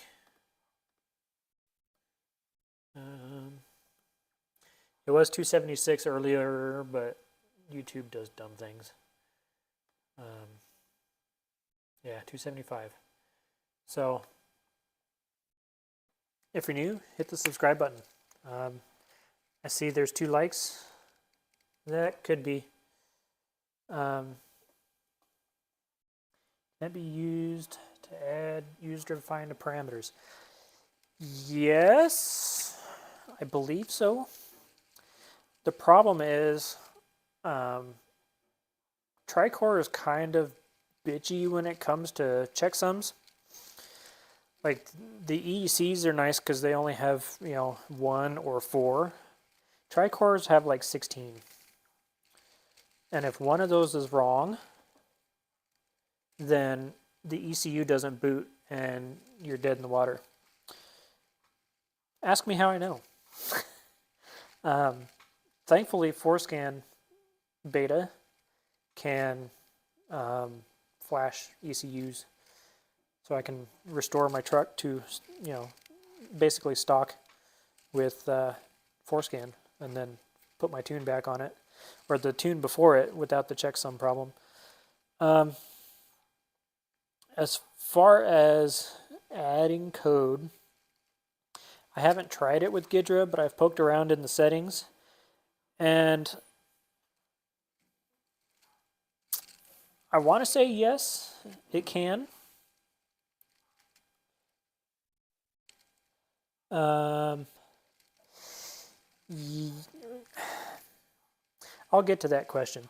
I believe Ghidra can add custom code in because it is kind of like a hex editor as well, but you still have to have a way to validate the binary. If you know where the checksums are and where they look, you can work outside that area as long as it doesn't affect anything inside the area. So switch on the fly type code is tricky on a tricore from what I understand. So take it with a grain of salt, I guess, but yes. Now, as for Nate's question, kind of. It kind of puts it in a, not a boot loop state, but more of a soft brick. So you can still, what's the word I'm looking for? You can still put it in recovery mode. Now, binary editor can force an ECU into recovery mode, but it costs you a token. So that's $100. Yeah, bootloader mode. That's a good way to put it. Cost you $100 unless you're friends with the guys over there and they take pity on you. Then they're willing to help you restore, especially if it's an issue on their end and you didn't just mess your stuff up. They're more than willing to help you. But if you're in a hurry and you have an extra token, you can force your ECU into recovery mode and get back on the road. Yes, it is expensive. I had to do it a few times just because I didn't know any other way. Now, the way ForScan works, yeah, PCM flash, same thing. You have to have a dongle, but it can do it. So if you have PCM flash already, it can recover your ECU as well. ForScan can force a bootloader mode. So if you have a valid license, whether it's the older lifetime license or just the newer one, if you know who to ask, you can get a hold of the beta software, and that can flash your tricore back to factory fresh. There's still evidence of being flashed, as there usually is, but it will put the factory fresh tune on it. So say you get locked out with an SCT device, or somebody put a locked HP tuners tune on your vehicle and you want to change it. Using a program that can force recovery mode is a good way to do it.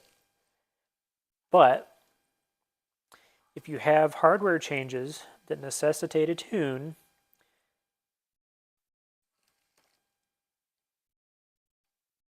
yeah, I ran into that too. Clint had changed something on the back end and it broke tricore checksum support. So I flashed my truck and it would drive till I parked it. And when I parked it and shut it off, turned it back on, the mileage was blank, and it threw a fit. So, I figured I'd let it rest, let the BCM shut down, and come back to it in the morning. And then same thing, it was locked out, wouldn't start. So I, got a hold of Adam as quickly as I could, and he helped me get back going. And then the checksum patches came through on binary editor because my files left Clint's truck dead in the water too. So he fixed it pretty quick. Where was I? forescan. If you make hardware changes, like injectors or sensors, or well, you can get away with turbos. They'll work on the stock tune, just not as efficiently as they can. Major hardware changes require a tune.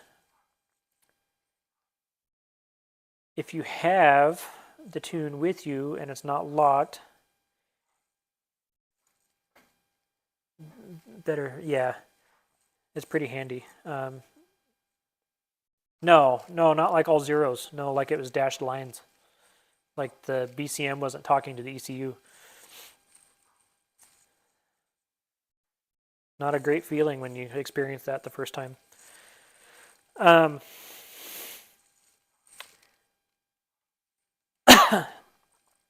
If you know your tuner and they're willing to help you, if you reflash your modified vehicle with forescan or PCM flash or binary editor recovery mode, you need to have a backup file.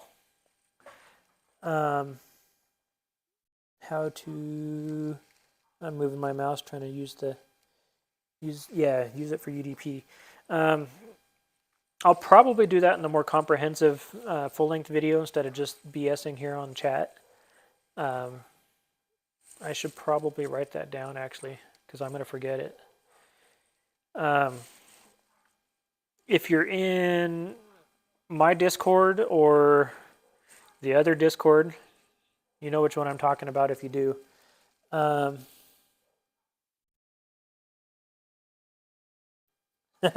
Good point. That's probably one reason to have PCM flash, because it'll read regardless of what's on the ECU. Well, unless it's locked. Well, it'll read a locked file too, but you won't be able to do anything with it. If you're in one of the Discords, shoot me a PM and remind me, because I'm going to forget. I can barely remember what I did this morning. So, a nice handy way to have a backup file is, again, knowing the right people. You can actually pack a slightly modified factory binary into a functional forescan file if you know what you're doing. Or, you know, like Miles said, you can use PCM flash for the same thing. So if you have a clean copy of your tune or a base file with just the hardware changes, you can put that on your vehicle so you're not stranded. Granted, it's a tricky ball game flashing tunes away from your driveway anyway, because anything can happen. But having a backup plan is always recommended, in my opinion.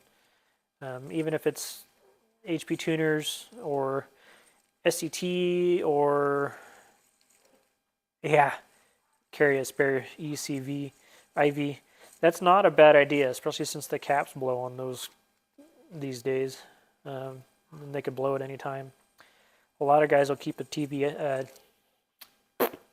in their glove box as well. Or 2 or 4. And the little tool to take them off. But I changed the map sensor on my truck to a 3-bar from a 2.5, and obviously the data is different. So I have a backup file that's compatible with forescan. Yeah.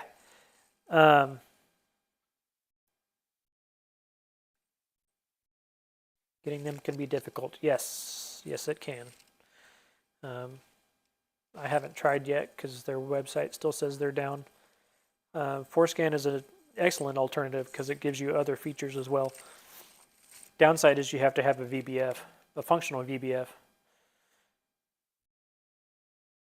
So if you can figure out how to read the tune and then know how to pack it into a VBF, that's a good way to do it. But yeah, the stream on YouTube's running a little behind. I assume we're up to date on the live. Still crashes. Yeah, I'll play with it some, see if I can't figure it out. That's weird. I've never had anything. Well, I can't say I've never had anything do that because I've had a couple other binaries do it to me. I can't remember what caused it or how I fixed it, but I've only come across it a couple times. And it's usually the older stuff. SD2 and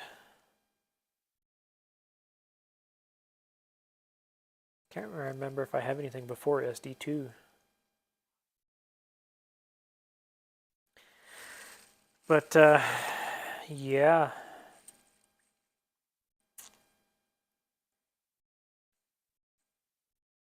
Looks like we're down to 1, at least according to YouTube.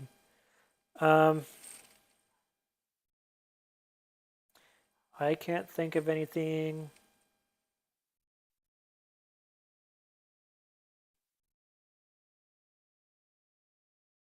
Huh, weird. I can't think of anything specific that I need to go over. So if you have any more questions, let me know. If not, we'll end it here and then I'll figure out how to do a more structured video.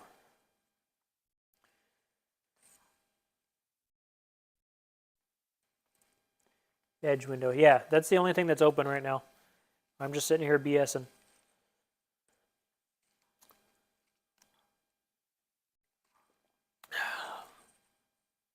Drinking a beer, getting ready to go home.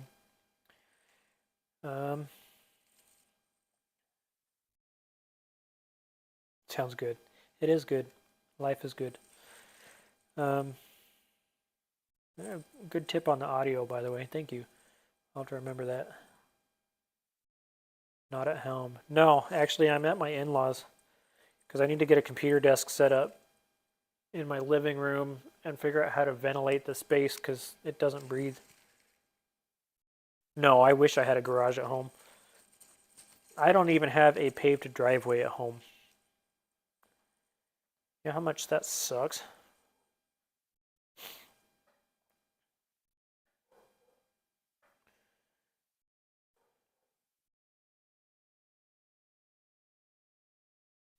No, there's a property behind this one that we considered buying, or trying to work out a deal with the owners after the original owner had passed, but that never worked out. Yeah, I know. I'm just sick of it. I fucking hate gravel and mud and snow and rainwater usually. I've been spoiled by concrete floors. Doesn't mean I won't do it, but I'm not going to be happy about it.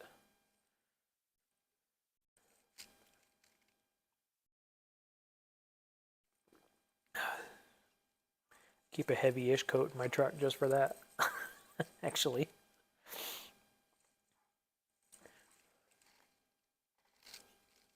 You live in Oregon, of course you get so much rain. I probably shouldn't dox you like that, but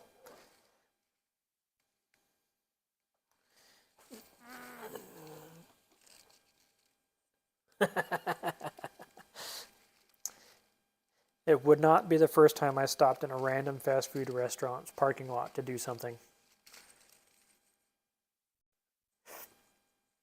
When I was figuring out the Ranger, before I knew the battery on the quarter horse was dying, I stopped at an intersection and it stalled on me.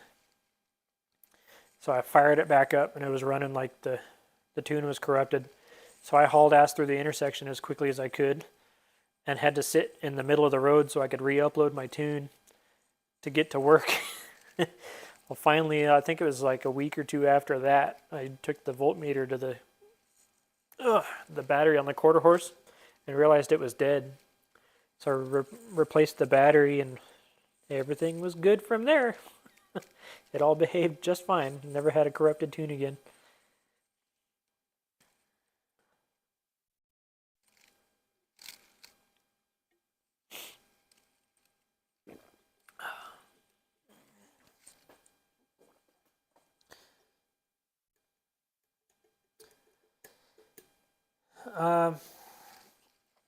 As far as moving out here, it depends on what your skill set is. Because there's a little bit of everything. In fact, the market's oversaturated, in my opinion. Tons of welding jobs, even if it's production welding on like trailers and stuff. A lot of truck driving companies here. There's a lot of software companies here. I mean, it's hard to not find a job in this area. We'll put it that way. It's pretty good. Had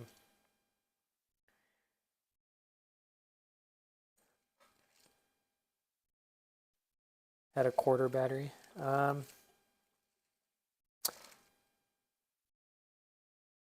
No. So there was a device called the Motes quarter horse. It was used for tuning old Fords, EEC4 and EEC5. Oh, there's the zip file. Thank you. I must have just a data explosion going on. And it used volatile memory. So when the battery would die, so would your tune.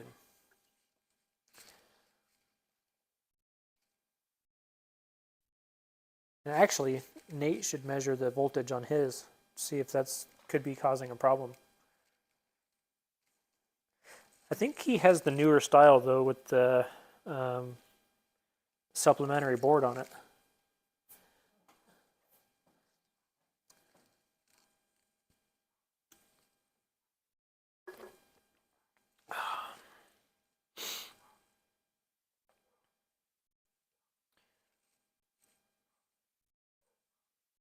Damn dogs. Barky little turds.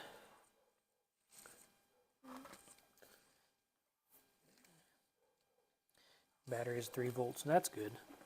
So your battery's not dead.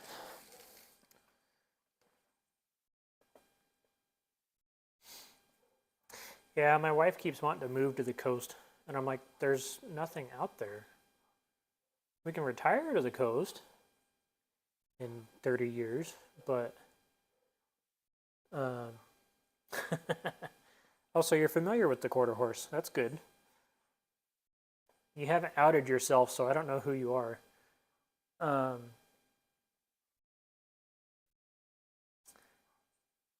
Yeah, wife wants to move to the coast. I keep telling her there's nothing out there. I could probably work remotely for somebody, especially if I get better at programming. But well, that's a throwback. Oh, excuse me. Yeah.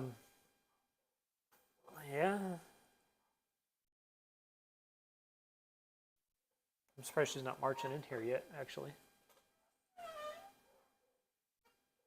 Park in the front yard. Probably not.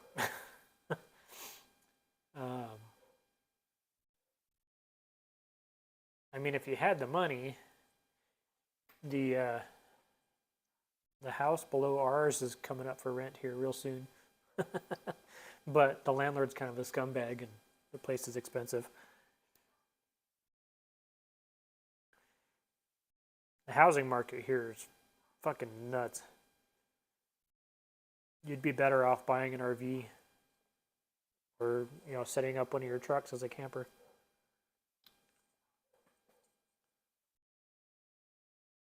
Your mom used to live out this way, didn't she?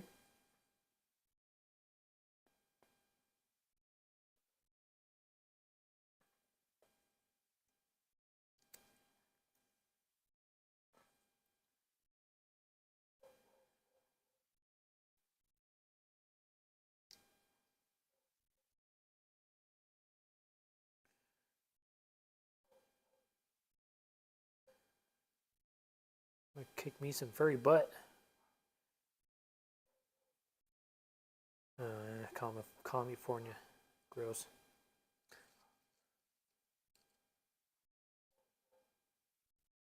Oh yeah, you are in the lower quadrant, aren't you?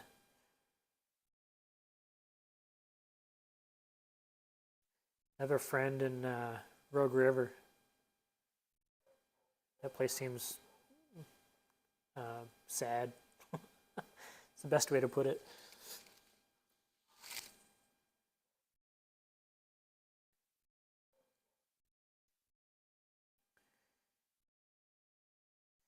Methford. Methford I'm familiar with. Chlamydia Falls.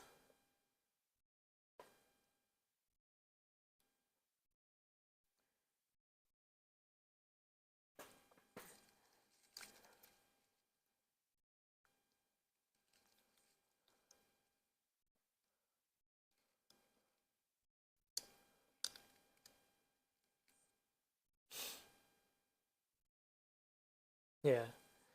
I mean, the counties down there are fairly small anyway. So, Jackson County is what, 10 miles from you?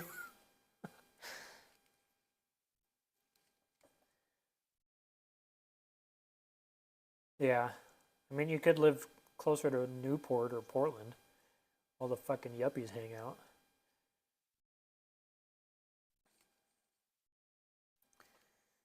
Too many modern cars around for you, though.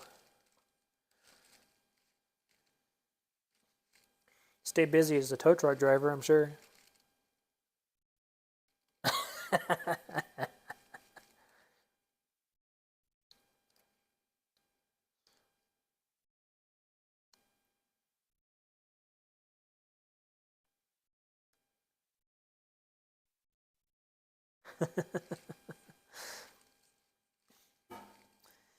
Now in Portland, especially.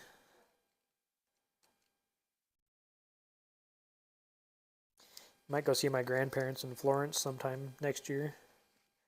I would say this year, but there's only 4 months left.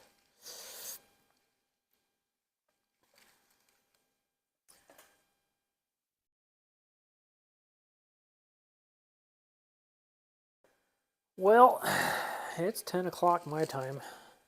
Almost 10 o'clock anyway.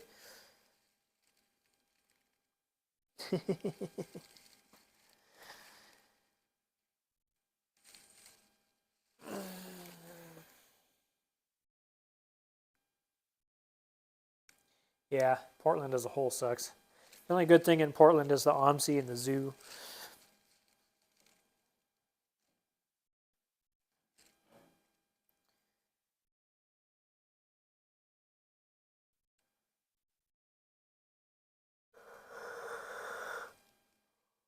Oh, excuse me.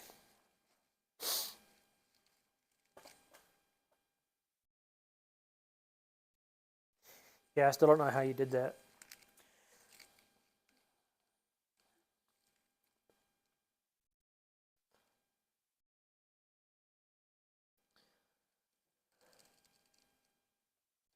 Yeah. Minutes per gallon, maybe.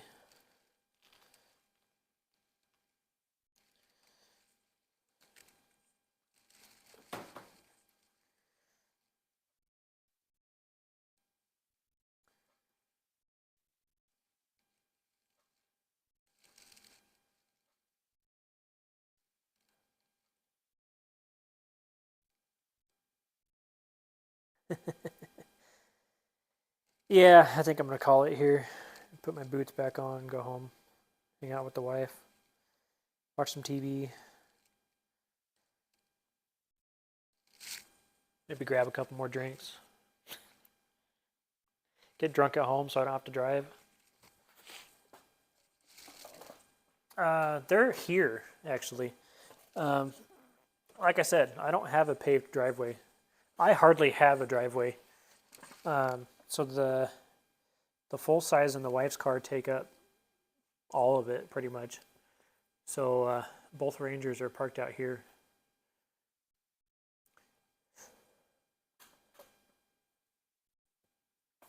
Along with my lathe and my welder. welders, I should say. Plasma cutter.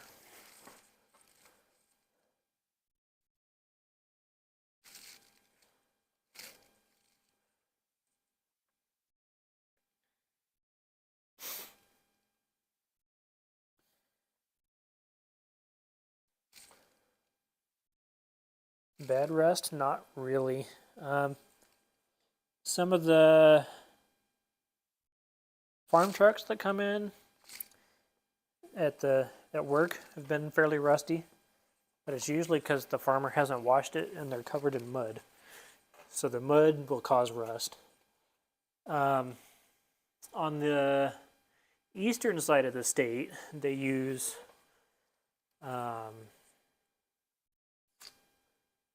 I want to say it's a potassium salt of some sort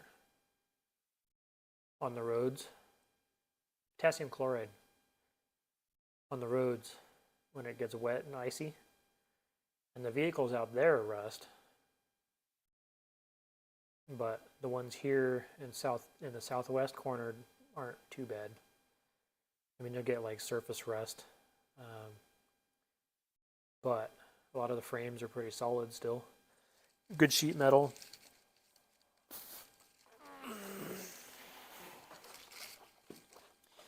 But yeah, if you leave your truck covered in cow shit, it's gonna rust. Doesn't matter where you are.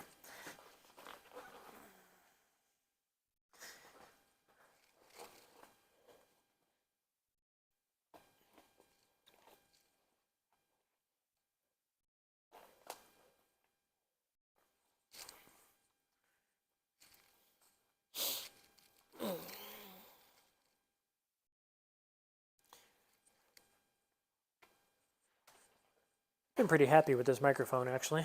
Works pretty good. I just gotta be mindful of my HDMI port there next time.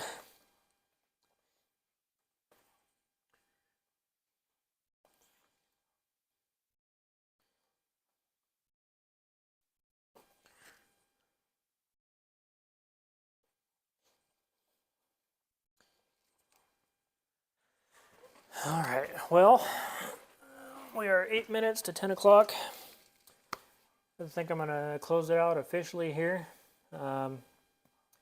Thanks for watching. Thanks for hanging out in the chat. It's always a good time for me. I mean, if I was helpful, let me know. Drop it down in the comments. I respond to most comments. I mean, if you're obviously acting like a bot or are a bot, I'm probably not going to answer you. But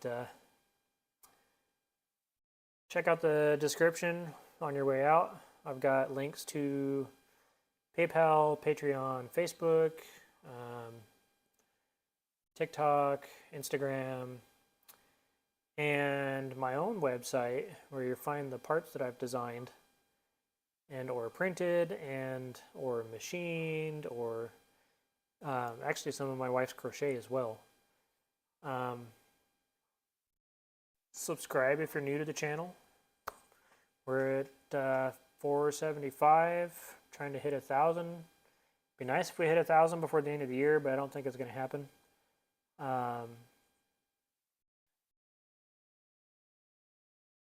Yeah, I need to grab one out of the junkyard and copy it. I need to make a reminder for that too, actually. Hit the like button if you haven't yet. That helps with the algorithm. And have a good night. Have a good weekend. I mean, it's Friday where I'm at, so yeah. Thanks for watching.